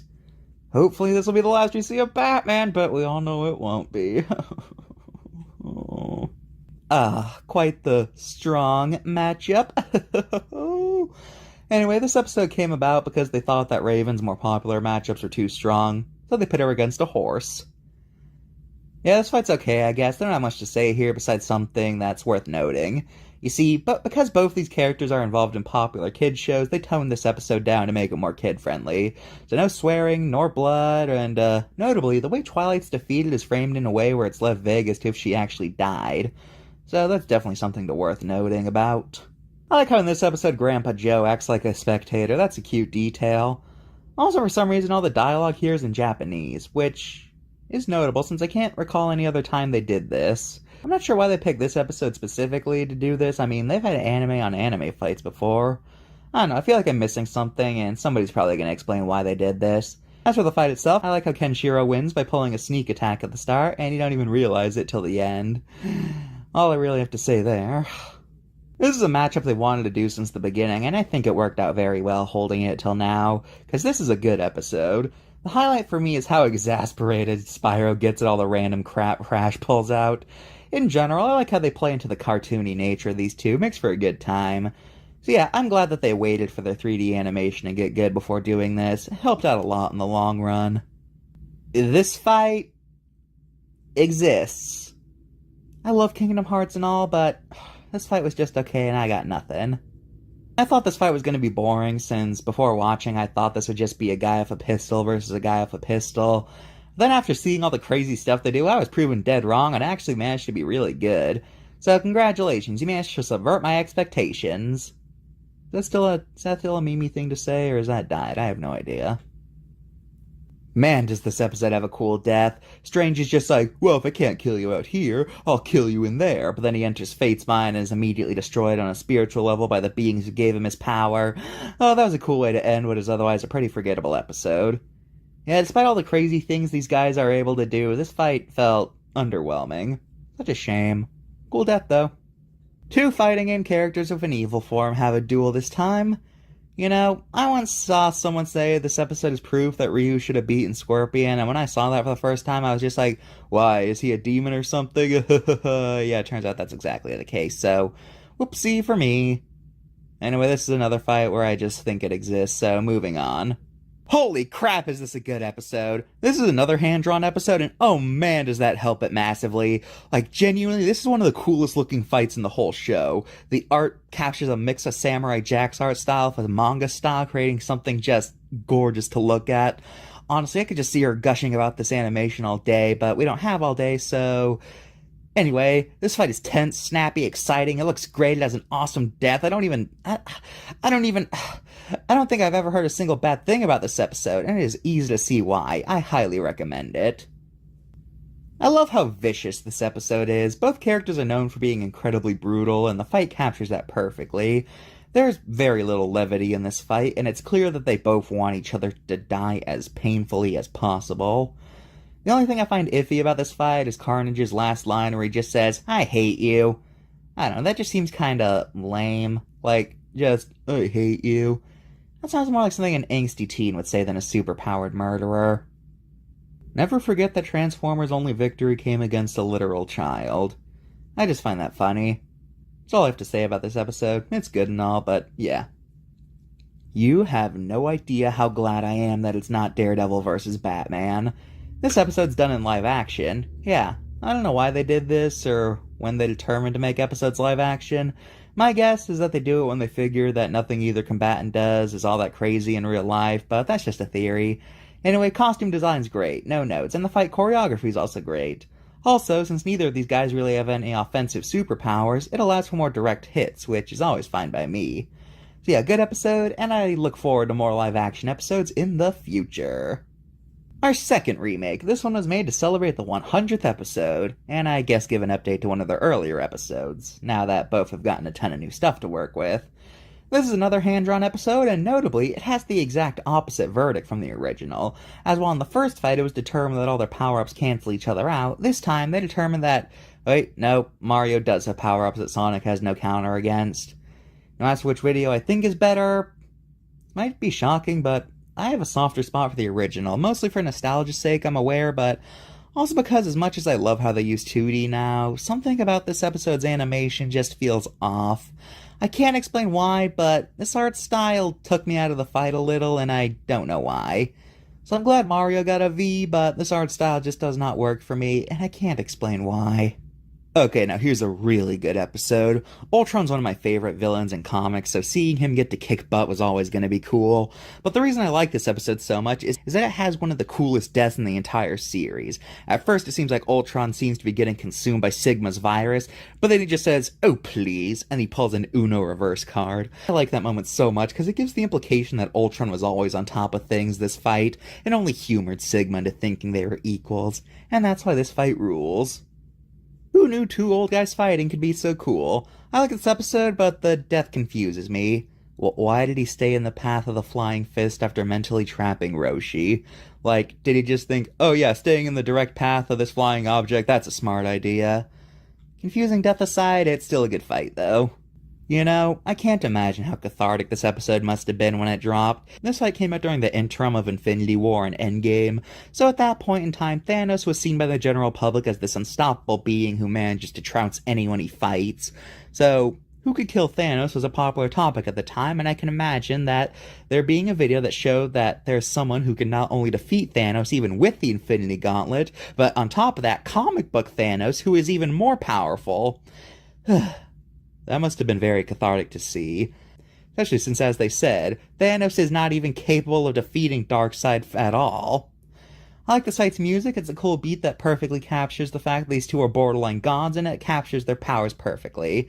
Speaking of this fight, it gets really good once they leave Earth, because then they both stop holding back and it goes really well. And I like how even after finding out the Infinity Gauntlet doesn't work, Thanos, he will not go down without a fight. It's always nice to see whenever that happens, people who still throw hands even when all odds are stacked against them. I've never been fond of the episodes where a character's super powerful move doesn't work, so they just stand there. So it's good to see some active resistance from a loser for once. Oh, and of course, the ending where Thanos is trapped forever in a loop of endless death. Yeah, that's really the only fitting way it could have ended, as Thanos dying would have just let him meet death with his entire motive, so this just rubs salt into his wound, and I love that. So Season 5 had a few clunkers, and I overall think that's a little bit of a downgrade from Season 4, but that's a very little downgrade, and nowhere near as jarring as Season 2 to 3, so good season. Top episode, Ultron vs. Sigma, but for bottom, it's kind of tricky, since I wouldn't call any fight this season outright bad. I think I'm just going to stick Strange vs. Fate in this spot just for being underwhelming. Okay, with that, let's move on to Season 6. Right off the bat this season, they've stopped saying let's end this debate once and for all, which I am extremely glad they did. Makes it seem less smug, like, oh, you have an opinion on a fight? Well, tough luck, because we already decided who would win, so yeah, too bad. So I am so glad they stopped saying that. It allows for more, debating, instead of feeling like they're trying to shut down conversations. Anyways, always nice to see Aquaman get a V. Like I said earlier, I prefer the Marvel vs. DC fights where the characters who aren't uber busted get the chance to shine. I may be biased towards this episode because I love the ocean and I love how they utilize their aquatic commanding powers, but shut up, I don't care. Namor summons a bunch of fish to attack, so Aquaman summons a bunch of sharks to eat them, and then he pets the shark. Aww. When I made my anti-death battle video, I complained about this episode's death because I was like, oh, my stalls and straps, this episode is so disturbing. He eats him while he's still alive. And, yeah, the way I talked about it, I made it seem like it was all long and drawn out, but, I don't know what past me was thinking because, I compared it to parasitic wasps, but no, he wasn't even trying to keep him alive just to suffer. What? The death's over really quickly, but no, you treated it like it was long and drawn out. What was wrong with you past me? But, actually, Aquaman calls the anglerfish boys, even though anglerfish that look like that are actually girls. Boy, I hope somebody got fired for that blunder. But yeah, good way to kick off the season. Another battle royale, this time a clash between the different incarnations of Mega Man. I like how in this fight everyone has a rival. Classic and X are facing off, with Classic really hating X. Like some of the faces make it clear that this man wants his blood. Or oil, whatever. And Star Force and EXE are doing their own thing.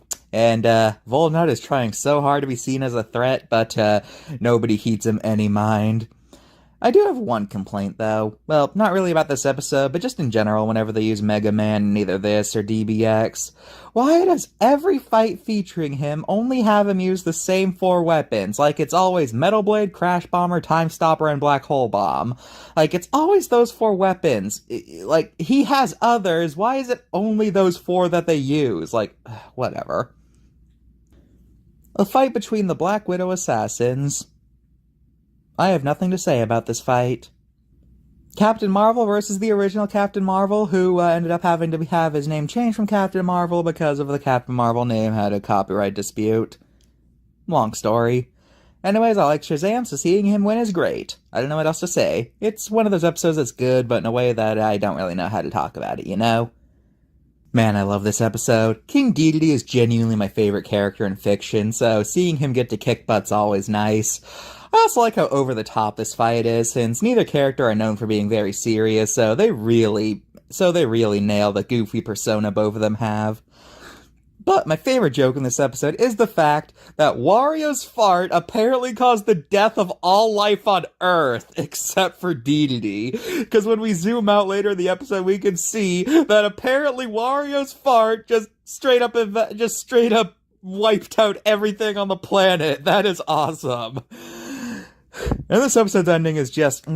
Wario gets a Gordo shoved up his butt, which seals his fart and makes him blow himself up instead, which ends up destroying the planet, but Dedede survives, and we see him float by Wario's hat doing his smash crouch. That's the only way this episode could have ended. So yeah, hail to the king, baby. I love this episode. Well, guess I have to talk about this episode now. Well, we all know how this goes. Now it is time for father-son bonding. And of course, we have to talk about the...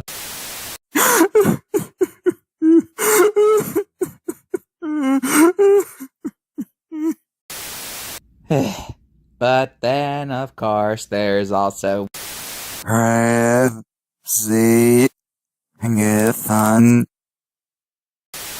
So yeah, this episode just puts me in a bad mood whenever I think about it. I don't know what else I could add to this conversation that hasn't been said a million times. I'm moving on. Yeah, I think now is a good time to use Ruby. This is a much better time to use them than when they only have 2 seasons. Anyway, this fight's most famous for having probably the lamest death in the entire show. Weiss just gets frozen, stabbed, and then launched off screen like it's Smash Bros. Now, the reason this fight had such an underwhelming death was because after the backlash of how Ben was killed in the previous episode, they decided to tone down this episode's death to not have to deal with backlash after killing a young person brutally again. But they could have done something more interesting than just gets launched off screen. Like, right? So yeah, while I think this was a good time to bring Ruby back, this is probably still has the lamest death on the whole show. Yeah. You know, one of the biggest disappointments in my life is when I found out that the Falcon Punch scene in the anime isn't what created that explosion we see from outside the galaxy. That's the first time in my life I truly learned what disappointment was. Anyway, this fight's cool. Guys, did you hear a show called Death Battle featured a character killing when they don't actually do that in canon? How could they? They should have made an exception just once. Just ignore that it's one of their rules that characters are able to kill in this show. No, they don't kill. That's all I ever hear when I hear people complain about this fight. 'Cause, yeah, I like it. I just really wanted to get that off my chest. It's called Death Battle. What do you expect? I love this episode so much. Even though I think both had better opponents, this was still a really cool fight. My favorite moment is just how done Ghost Rider sounds at the end. And then he just straight up eats Lobo's soul. So now we have 3 soul devourers on the show. Ain't that quackin' crazy, Jimbo? Whenever I watch this fight, it just makes me really wish that they would remaster Gamera vs. Godzilla, because this fight shows just how cool it could look with updated visuals. Anyways, this is a fight between 2 robot dinosaurs. Dragonzor versus the Kiryu version of Mechagodzilla. I definitely butchered that, I am so sorry. The other Mechagodzillas were considered, but they were deemed too OP. But Mechagodzilla still won this fight, and it was considered a pretty one-sided matchup. Also, this fight technically means that Godzilla franchise has a perfect record. Huh. I'd like to see more kaiju fights in the future. They're just gonna keep improving the animation. So, yeah. But until we get those, this fight will always satiate that desire. I like the part where... and then he, oh, but then he responded by, and then, there's the part where he, yeah, that was a good part. Okay, this is a much better fight featuring Ganondorf. Here he's fighting the Castlevania version of Dracula, and it's great. My favorite part being the final line where Dracula's all like, "You're right, you're not a man, you're a pig. Squeal." And then he rips him in half and drinks his blood. That is so metal.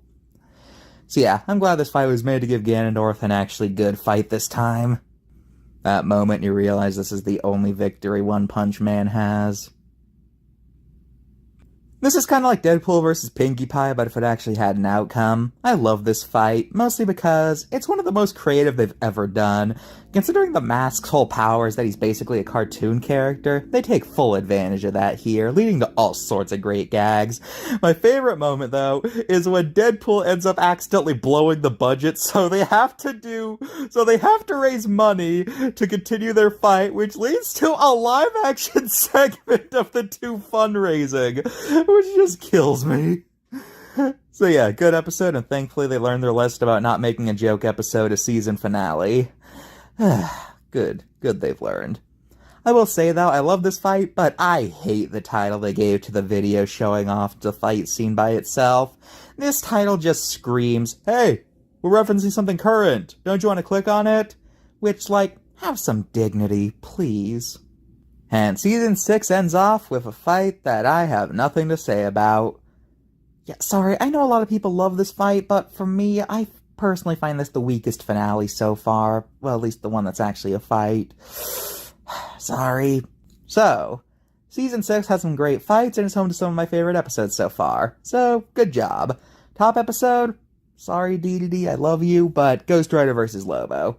And as for the worst, well, ignoring the, obvious, I'm gonna have to go Sasuke vs. Hei. It gives me nothing to talk about, so, let's move on to Season 7.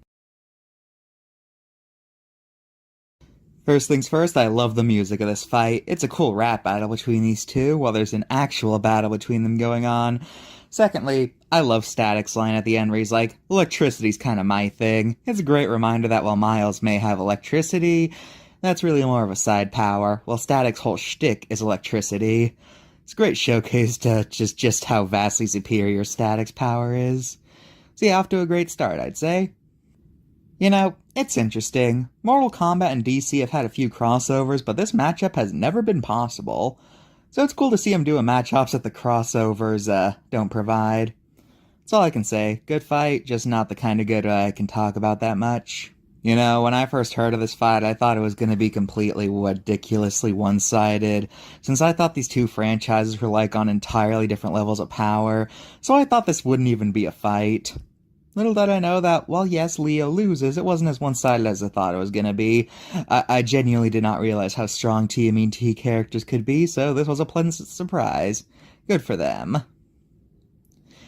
Also, fun fact, originally Leo was gonna fight the White Ranger, but that fight lost the pole to Zitz. Usually when Death Battle makes a fight, regardless of if it's actually a stomp or not, the fight scene itself always makes it seem close, even if at the end it's revealed it was actually very one-sided. But this fight's an exception. Even in the animation, it's made clear just how out of his league Genos is against Rhodey. Also, here's a fun fact. The reason that they picked War Machine was because the other popular matchups with Genos were considered to be way more one-sided. And this is already a one-sided fight, so how much worse would the fights of his other guys have gone? Jeez. So yeah, sometimes it's just kind of funny to watch a fight where even the animation doesn't even pretend that it's close. Ice ice, baby. We got a very chilly matchup here, featuring people of command over all that's cold, and that does not give me a freezing feeling. Something like that. Point is, a lot of ice here, so you gotta chill. Machamp dabs. Bottom of the list. You know, I have a fondness for fights where one of the combatants is just straight up not intimidated at all, and I love how Booster in this fight just does not take Cable seriously. And I also like how he has to be reminded of his powers. That's pretty funny. But my favorite part is the death. At first you think Booster's been hijacked into turning off his shield, and then he's like, "Oh, actually I can't do that, I just sent him to you." And then Cable gets crushed to death by the shields. Good stuff. Hello there! I'm going to discuss the high ground of an episode known as Obi-Wan vs. Kakashi. Now, I'm not brave enough for Naruto discussions, and to be frank, I find most versus debaters to be so uncivilized, because they always deal in absolutes. How did this happen? They're smarter than this. Okay, that's enough. Good episode. This is a great episode featuring the two of the 2000's most iconic hybrid heroes. Fun fact, the creator of Danny Phantom actually gave his kudos to this episode, so that's something to note. Sometimes I get the feeling they realized how stupid of a matchup Wendy's first fight was, so they keep trying to make up for it. Anyway, good episode, just an observation.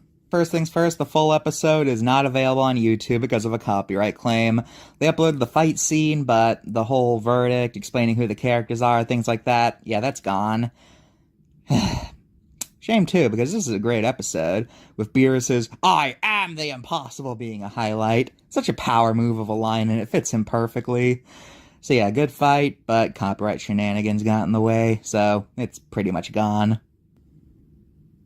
So, in this fight, Zuko is played by his original voice actor, Dante Bosco. I have no idea how they managed to do that, but it is super cool to hear that voice in a fan project.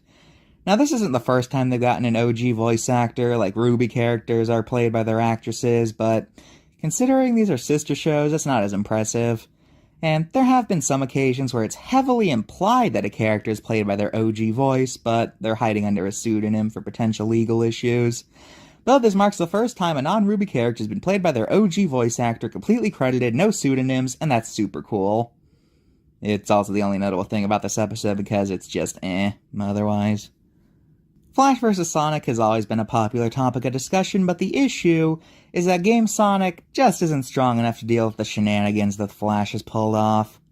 But what if we took both characters' most powerful incarnations and had them fight?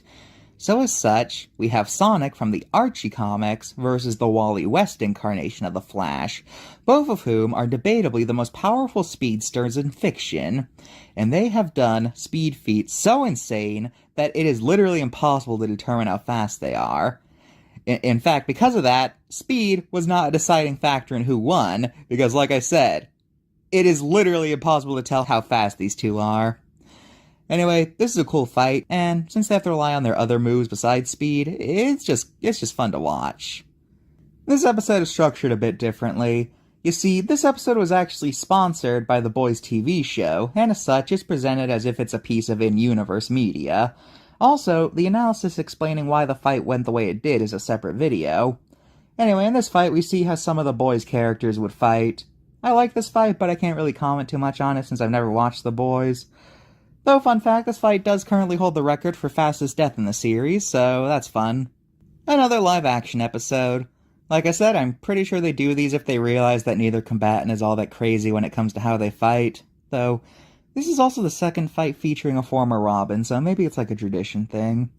Anyways, I love Red Hood's costume. Looks just like how I'd imagine him looking in a live-action adaptation. And like the last live-action fight, the choreography's great, and they just nailed how inhuman the Winter Soldier acted before getting redeemed. Get in, kill the subject, leave. They nailed that.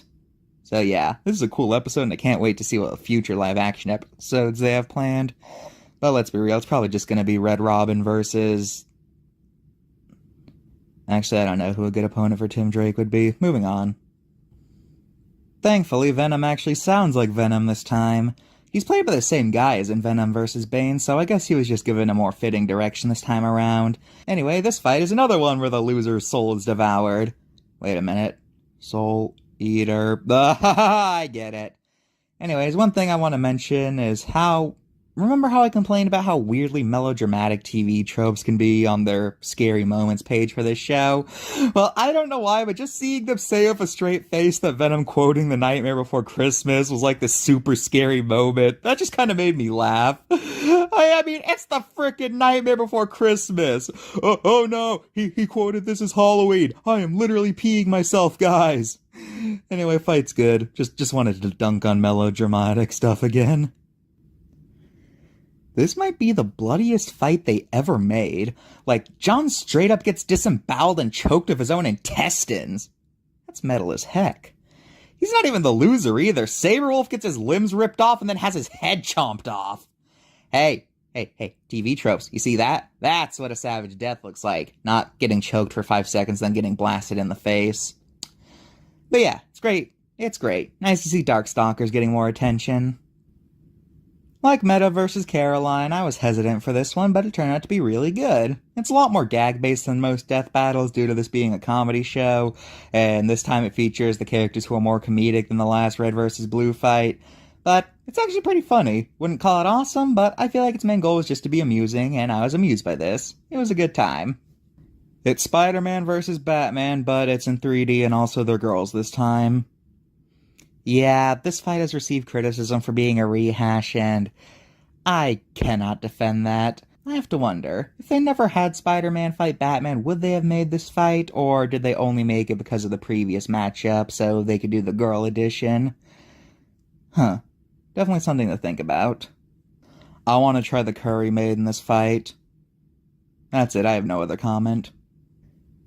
This has been one of the most popular requests for the show, and they finally made it after Broly became a canon character. Anyways, I like the end of this fight, where after disintegrating the Hulk, Broly is lying in pain when a deer comes by to comfort him. That's nice. Good episode. So, Season 7. Definitely a great season. But I feel like I need to address the elephant in the room. The biggest criticism of this season is how much Marvel and DC stuff there was. There were 4 Marvel vs. DC fights, and 6 fights featuring either a Marvel or DC character. So that means that 10 episodes of this season were connected to these franchises, which is half the lineup. Yeah, I can definitely see how that would get tiring. They definitely should have spaced them out more between seasons. But hey, I like most of these episodes, so I'm not terribly broken up about it.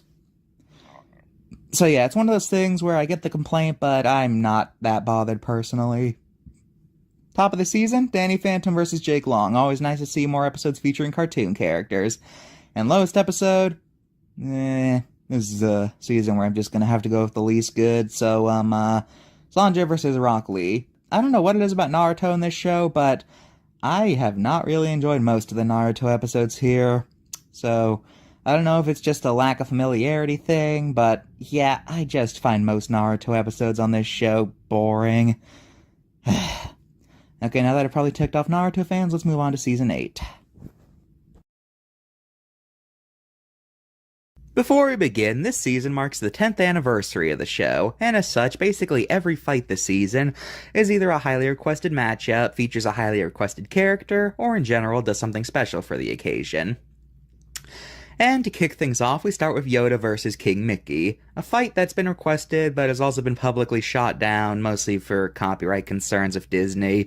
You know, it literally features Mickey Mouse. But they finally decided to do it, and as far as I can tell, this episode hasn't had any copyright concerns, so good for them. This episode's more notably lighthearted than usual. Both combatants respect each other, there's no blood, the killing blow results in a disintegration, so there's no corpse, and Yoda just becomes a Force ghost, so he's not really gone. My guess is that it's either like the MLP fights where there were concerns of kids watching, or this was to get around Disney threatening legal issues by making sure their mascot doesn't get all brutal or stuff. Whatever the reason is, good start to the season, and I love Yoda's little troll after he comes back as a ghost. That is such a Yoda thing to do. I will never not find it weird that Shadow the Hedgehog of all characters has been a recurring combatant. Anyway, Shadow finally gets a V, though to be honest, this kind of feels like a pity win. Like, they felt sorry about how they treated Shadow before, so they decided to let him have a victory. Though I will say, it is pretty cathartic to see Shadow get to use Chaos Blast after there was a minor running gag of it getting cut off previously. So yeah, mostly good, but it just gives me a kind of feeling, you know? Like, I cannot shake the feeling this was only made for a pity win. Since these two are known for their egos, of course that would have to be something to get right. And they did, so this fight's a victory in my book. Also, there was once a comic where Victor became Iron Man, so now he's lost to Iron Man twice.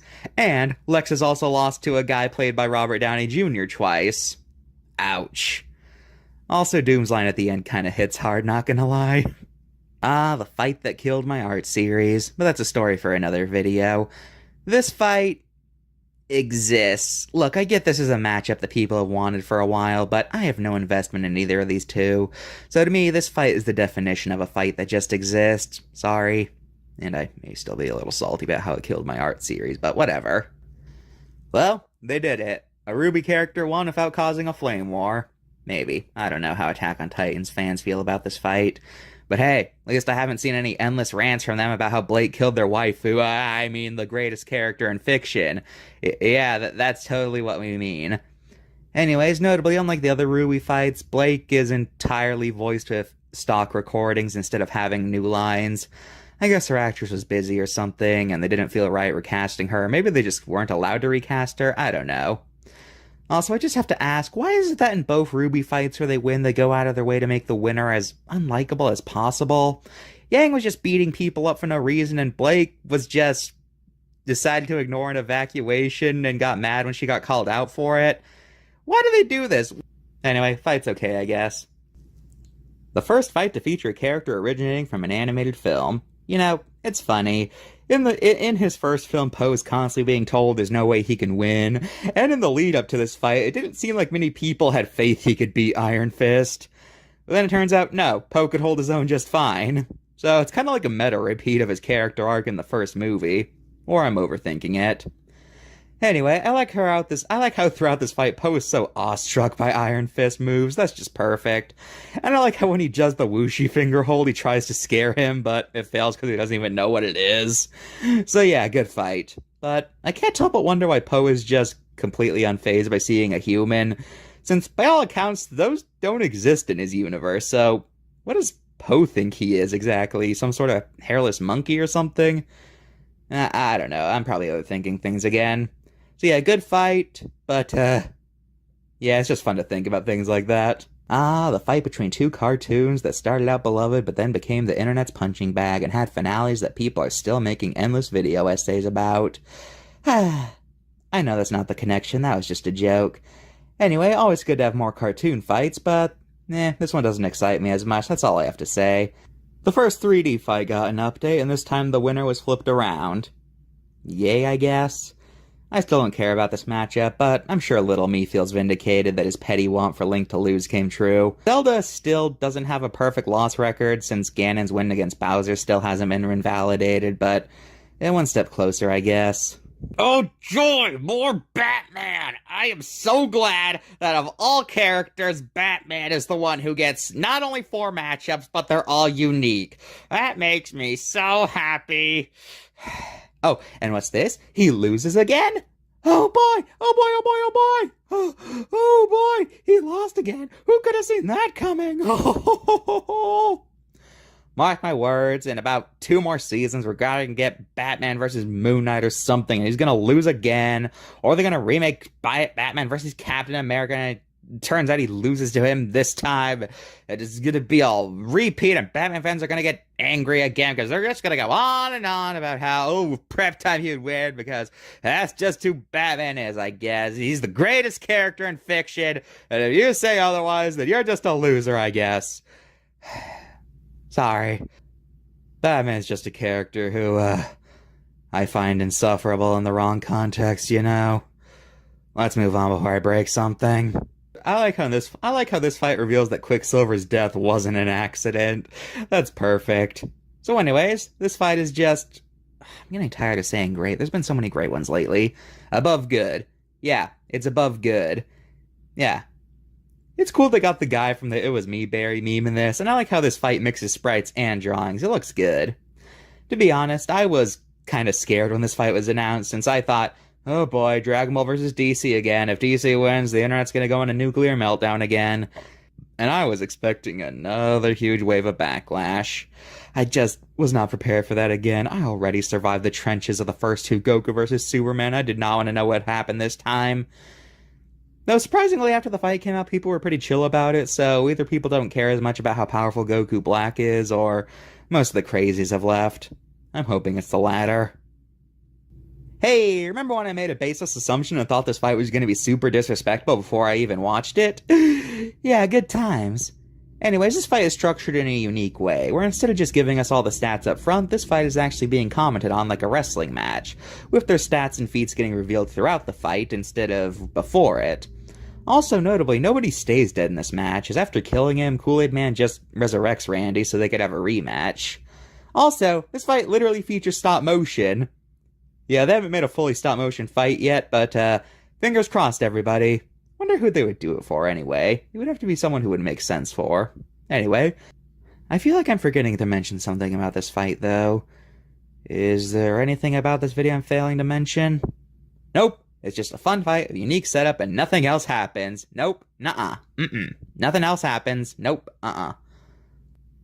So, yeah. I feel pretty embarrassed for thinking that Death Battle would be disrespectful to a dead person just because I didn't like them. If you're watching this, remember, make sure you actually watch what you criticize, or else you'll make up making assumptions like that. That's the biggest rule of criticism. Watch before you criticize. Otherwise, you'll do stuff like what I did. Okay? Okay. Please heed my warning. It's a vampiric brawl of two of anime's most recognizable vampires. I don't have much to say here, it's just cool. You know what I like about this matchup? How easily either of them could have won it. I feel like that helps add more stakes to the fight. Like, both of these guys, they could easily kill each other, so it all came down to who would be able to strike first, and I like that. You know, there's nothing technically wrong with this fight, but I can't explain why, but there's just something about it that just bugs me. It's like Bowser versus Ganon. It gives me a weird feeling that I can't explain. It doesn't feel apathetic this time, this fight just gives me an off feeling and I can't explain it. Oh boy! More Naruto! Yay! I'm so excited to talk about this fight!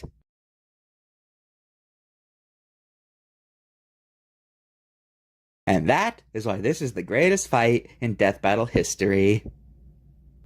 Okay, first off, major props for actually finding a creative matchup for Saitama instead of just pitting him against Goku. Ugh, cannot tell you how sick I am of that debate. Anyways, so far, I think this is the best finale yet because it just fully embraces the inherent goofiness of this matchup. They switch animation styles, Popeye does all sort of cartoony things, and I find his line right before the killing blow weirdly awesome. Also, Chad Popeye. Enough said. It's just great. So yeah, great episode showing why you do not mess with the Spinach Master. Remember, kids, no matter how powerful you think your favorite character is, if Popeye gets his spinach, they're dead. Sorry, I don't make the rules here, I just deliver them. So, Season 8, the 10th anniversary. I think they did a good job, and most of these are definitely matchups I'm glad they did. And hey, they cut back on Marvel and DC, so that's definitely good. Top of the season, Saitama versus Popeye. And the bottom, Heihachi versus Geese, just because I found it the least memorable. You know, I'm glad that as we continue, the worst tends to be the least good rather than something I just straight up don't like. Really shows improvement. So after that ambitious season, let's see if Season 9 can keep the ball rolling. Well, took 9 seasons, but a DC character is finally lost to a non-Marvel guy. Man, DC's OP, isn't it? Anyways, I like how this episode makes it seem like it's going to end the same way as Joker vs. Sweet Tooth, with the non-DC character getting tricked into falling into a death trap. But this time it doesn't work, which is a cool callback. Nothing really to say here, it's just very entertaining, and it's a good kind of sequel episode. I feel a weird sense of catharsis with this episode, maybe because after Multiverse of Madness, it's just nice to know there's someone out there who's more powerful than Wanda. Anyways, this fight is like what Strange vs. Fate should have been. It's creative, it takes full advantage of their magic powers of both characters, and overall I feel like it just does the magic versus magic theme better. This fight is genuinely kind of sad. In a lot of death battles, they just kind of gloss over the implications of how the loser had a, social group like friends or family, and, what that death battle might imply for them. But not here. After winning, Jonathan is horrified that he just killed someone's brother, and decides to try to make amends. It's nice to see them actually acknowledge these implications for once, and it helps this fight become more memorable. And it gives the fight a tragic feeling knowing what's at stake here. So yeah, it's cool to see them lean more into tragedy of one of these things. This fight is okay. One word. Catharsis. It's just fun seeing Homelander get the absolute snot beaten out of him from someone he basically has no way to beat, with my favorite aspect being how Omni-Man is just not intimidated at all by anything Homelander does, having the same vaguely angry expression throughout, and he doesn't actually kill Homelander until he threatens to hurt his son, at which point he instantly ends the fight. And in the most brutal way possible, too. That's just great, and a lesson into how truly horribly outmatched Homelander Homelander is here. Hilariously, despite Stomps being pretty contentious in the fandom, this one has one of the lowest dislike ratios I've seen on this show, and fans of both shows agreed with the results. Actually, no. Not even just the fans. Even the official Twitter accounts for both shows agreed with this result. It's great that in a topic as controversial as versus debating, we can get at least one fight where basically nobody disagrees with the result. It's kind of magical, honestly, because I have never seen a single person unironically argue Homelander should have won. It's cool they were able to find a match for Magneto. I feel like he's a tricky character to find a fair matchup for. And surprisingly, it's from a character who doesn't have many appearances. This episode is great. I like how it ends with Magneto giving him a mercy kill. That's a weirdly wholesome way to end this thing. A mythology-themed matchup was something I don't think anyone was expecting. It's like, they always use characters from some sort of pop culture, and even the real people used are pop culture associated. They don't use historical figures or anything. In fact, they've so far only used one person who's actually dead. So yeah, it's pretty clear that they tend to prefer pop culture side of entertainment. Wait, aren't those two synonyms? Whatever! Anyway, so mythology, that's something nobody expected. I love the presentation of this fight, where it's narrated like someone telling a story, and how the fight takes place on a scroll that expands as they move around. And I like how when Sun grows more heads, Heracles has a great reaction where you can just tell he's sick of fighting guys with multiple heads. Overall, great episode, and I hope for more fights featuring mythology in the future. There's a whole world out there of myths, legends, and folklores, and there's a lot of potential here that they haven't tapped into yet. Boba Fett's back, and he actually gets a V this time. This time he's fighting a predator. Well, since they're a species, it's a predator given all the best aspects of the predators we've seen throughout the franchise.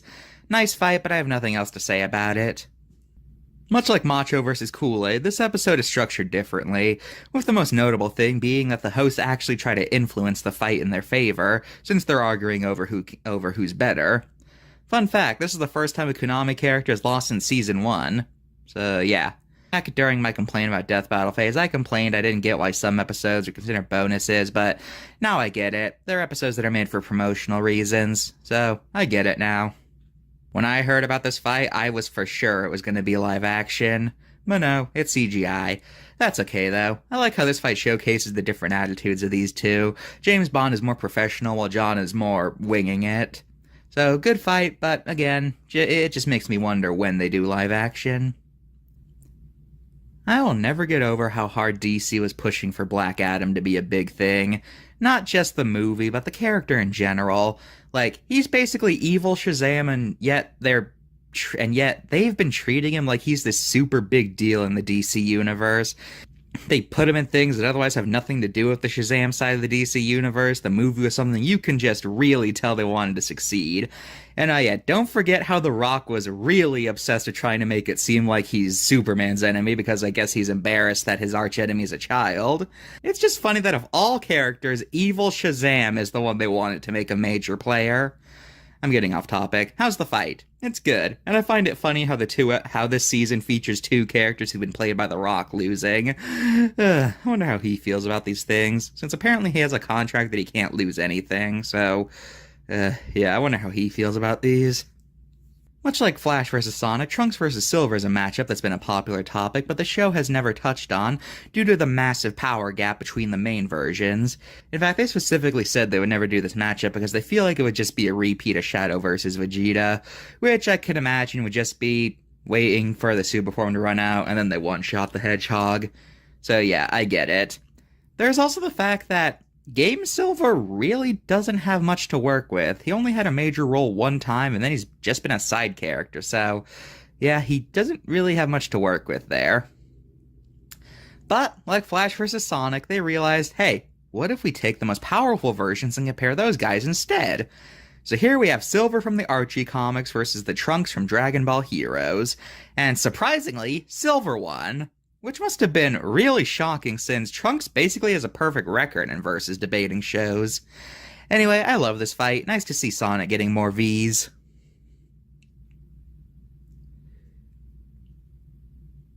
And I'm just now realizing that of the main three Hedgehogs, now Sonic is the only one who doesn't have a recent victory. Ouch. SpongeBob is a character I never expected to be on this show. He never seemed like he was that popular in the community, given that his show is not action-based. And even if people did want him on the show, they probably expected he'd fight another character from a gag-based show. But Aquaman, and not just that, but specifically the Super Friends incarnation, was something I don't think anyone saw coming. I mean, makes sense. They're both aquatic characters who have reputations for being weak, but still. You know, it's funny. Whenever there's someone who doesn't watch SpongeBob when they review this episode, they always do nothing but complain about it. But I love SpongeBob, so I love this episode. So, yeah. But of course, I do have to talk about the elephant in this room. Was this fight mean-spirited? Man, SpongeBob cannot escape that word, can he? And it was a lot of people's biggest criticism was how much they dogged on Aquaman and presented him as lame. But keep in mind, they did try to give him a chance, and I mean both in the show and when they were doing research about him. In both cases, they were convinced that being from a cartoon from the 70s, he would have some sort of insanely broken feet, only to find out he really is as lame as everyone thought. So, I don't see what else they could have done. Did you want them to sugarcoat it and be like, oh, he may not have impressive feet, so that's okay because we love him anyway? That just sounds corny. So, yeah, I love this episode, and I do not agree it was mean-spirited, because they did try to give Aquaman a chance. And plus, SpongeBob does memorialize him at the end, so can you really call him the bad guy here? No. Another episode I thought was going to be live action. Two of the most famous slashers go head-to-head in a fight where most of the focus is on a group of random people who get picked off as they fight. Joy. Yeah, I have no defense for this. I've heard some people try to justify it by going, well, a lot of movies that have monsters fight focus on random humans. But guess what? It gets criticized in those movies too. So why would you homage the thing that gets criticism? Ugh. This fight could have been cool, but it got ruined because these two feel like they're secondary characters in their own fight. This is easily one of the most cinematic fights in the show's history. Both of these characters' powers are known for being awe-inspiring, and they capture that nicely here. I don't know what to say here, it's just good. This fight exists. Gonna be honest, this is probably my least favorite finale. Yeah, I know everyone clowns on Deadpool vs. Pinkie Pie, but at least that was memorable.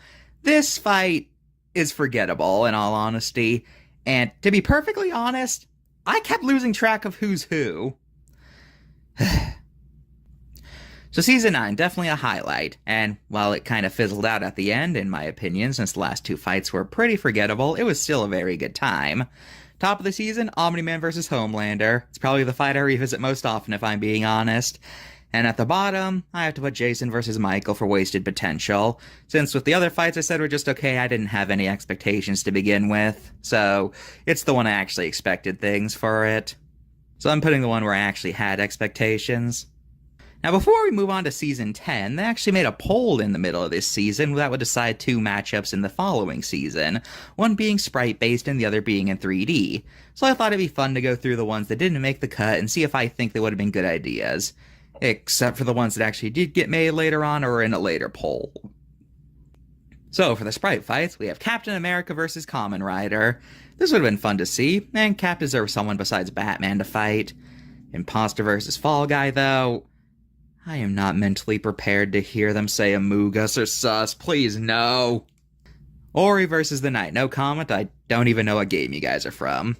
Finn and Jake vs. Mordecai and Rigby. This one could have been fun, but let's be real, we all know deep down, it could never top the cinematic masterpiece that is Cartoon Fight Club's version of this fight. And for the 3D fights, we have Steve vs. Emmett from the Lego Movie.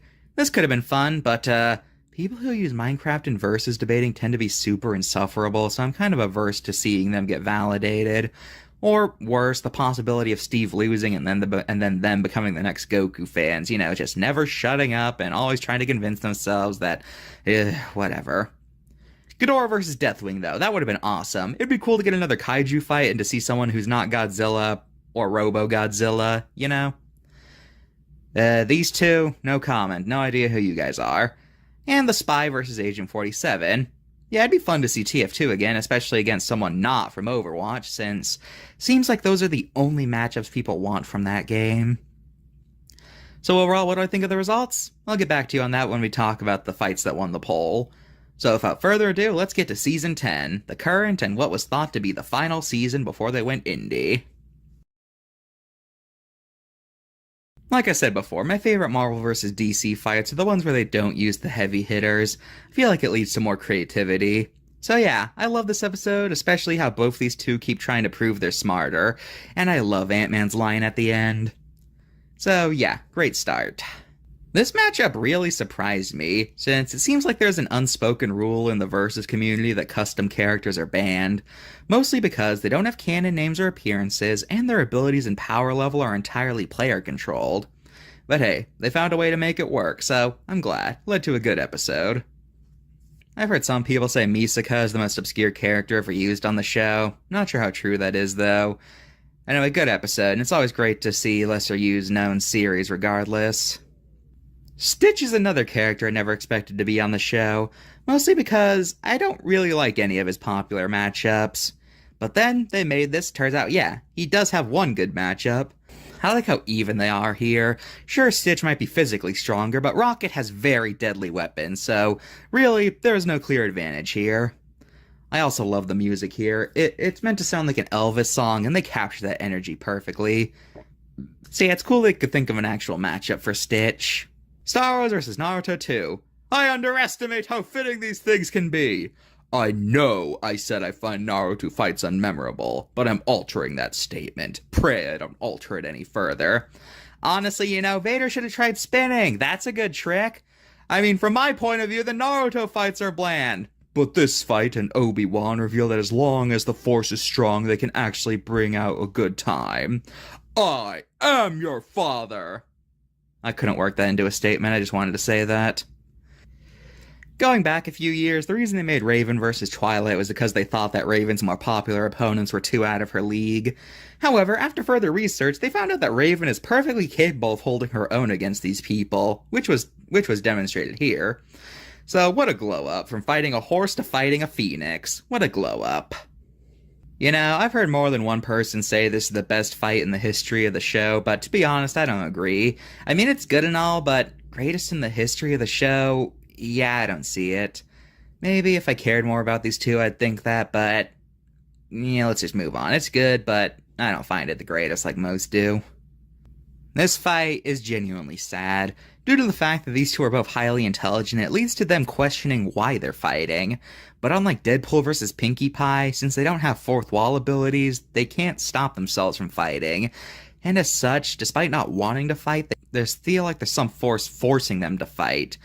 And after Silver Surfer's victory, he's clearly broken about the fact he just had to kill someone for no reason. It's a strange, bittersweet deconstruction about the show, showing that realistically, most of these characters would have no reason to fight, and most of them would probably be horrified upon finding out that the person they killed was a hero. It's great. Watching this fight, one thing I always have on my mind is, what was the budget for this thing? Like, seriously, this fight is so full of animation styles, I have to wonder if all these fights have the same budget and the people making this one knew how to stretch it, or if since this was a highly requested matchup, they gave it more money. Anyways, this was the winner of the Sprite poll, and I'm super glad. Really, the only one I would have really wanted to see was Adventure Time versus Regular Show, so I'm glad this one won over Among Us. Anyways, since these two are known for their insane powers, of course this would be one of the best fights visually.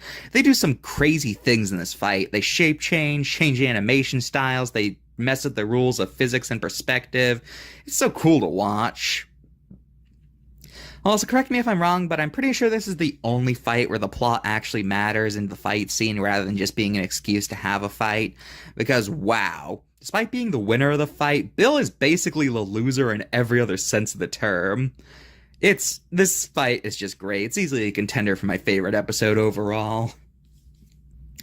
I thought this fight was going to be underwhelming since I didn't know anything about these characters going in, but then it turns out these actually have some fun powers, so color me surprised. This fight was actually the winner of the 3D poll, and while I still would have loved Ghidorah versus Deathwing, I can live with this. Good episode, but this is a kinda good I don't have much to talk about. A fight featuring two characters who ended up becoming weirdly popular in the Versus community. It's fine. Oh boy, what an episode. This is the very first serious episode, as in one that is not a joke, to end in a tie.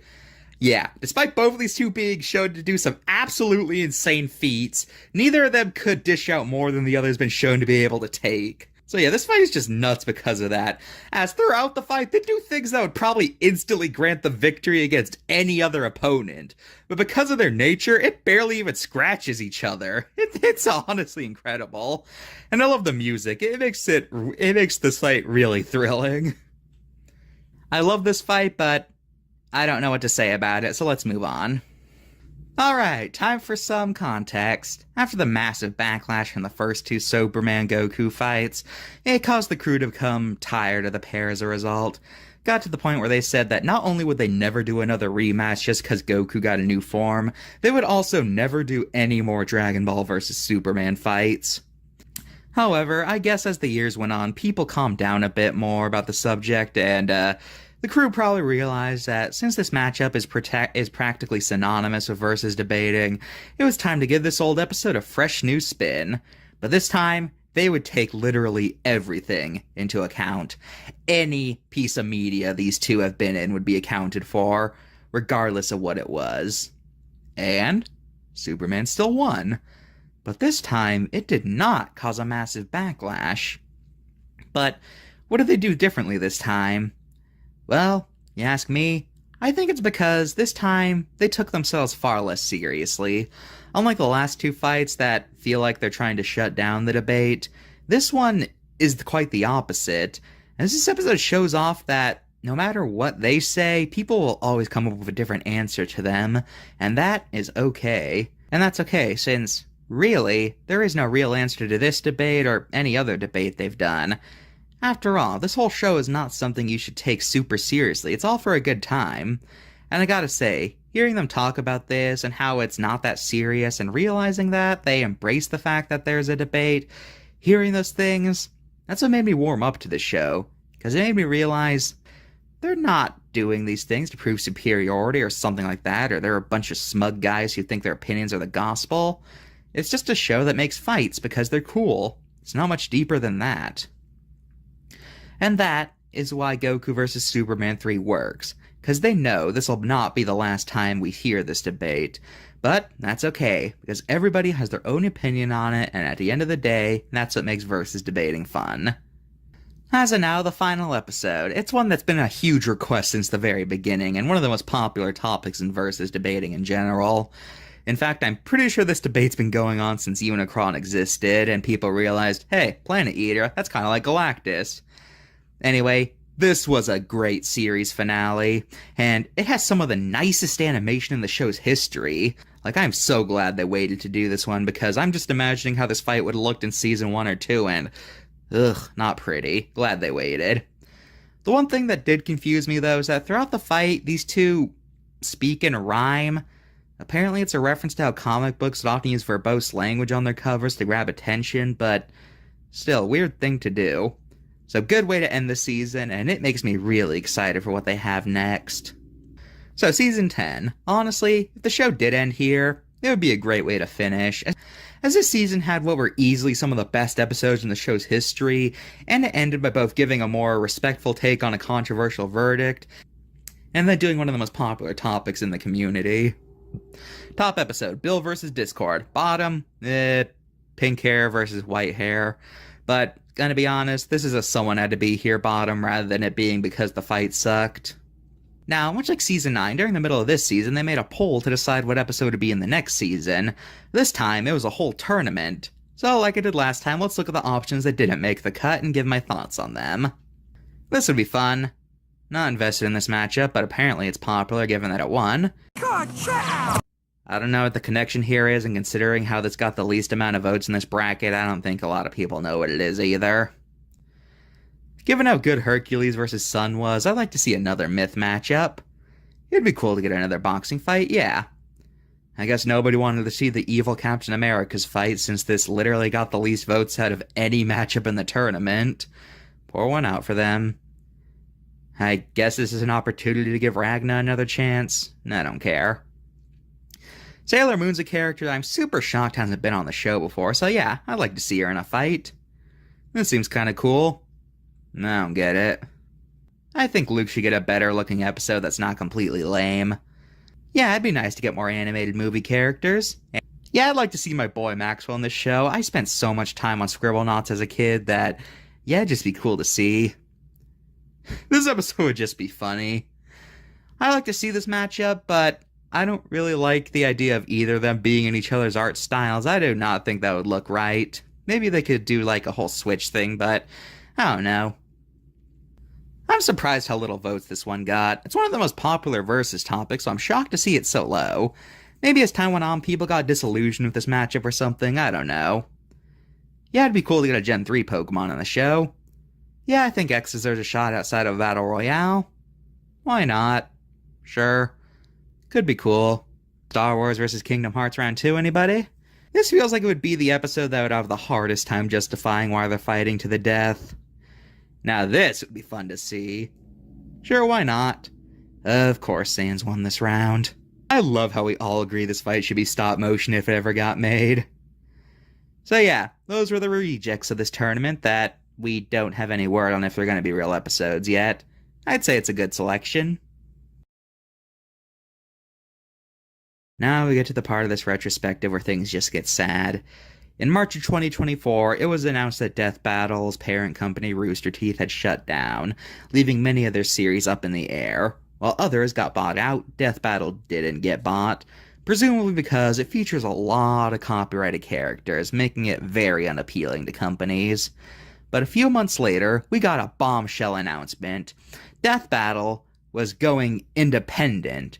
For the first time, Death Battle would not be owned by anyone but the creators.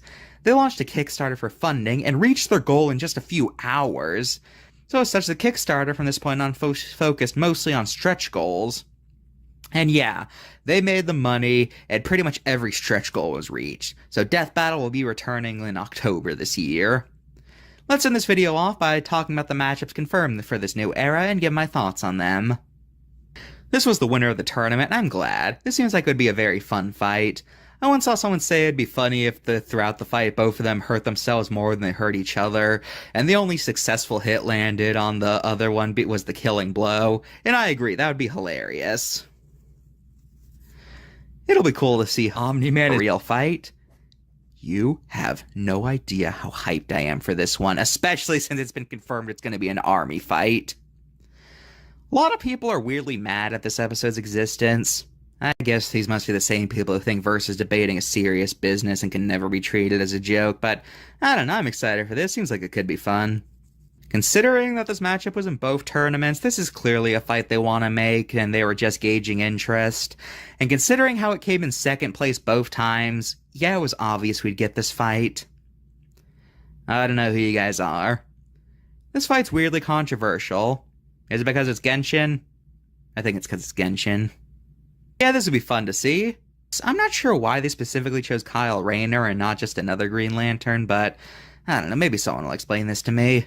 Well, now that they're not owned by the same company anymore, I really hope people will be normal about this fight. You know, of all the tournament losers, why did they pick this one? It wasn't that highly ranked, and it didn't even come in second for its own tier. I guess it's just another one they wanted to make and were just gauging interest. Yes, yes, yes, yes, yes, yes, so want. Well, it's Death Battle for you, ladies and gentlemen. Like I said, they got new episodes coming out in October, so I'm excited for that. Overall, I'd say Death Battle, very good show. One of my favorite web series, in fact. Manages to strike a balance of education with teaching you about either lesser-known aspects of a character or more obscure characters in general. And it's entertaining, since most of these fights are good. So overall, I don't know what I was thinking hating the show for so long. Just goes to show what happens when you hang around hate doms for too long without actually forming your own opinions. Word of advice, never go near hate doms unless you already know what your opinion is on something. They might put the wrong ideas in your brain about how things work. So yeah, good show. I'm excited for what to see they have in the future.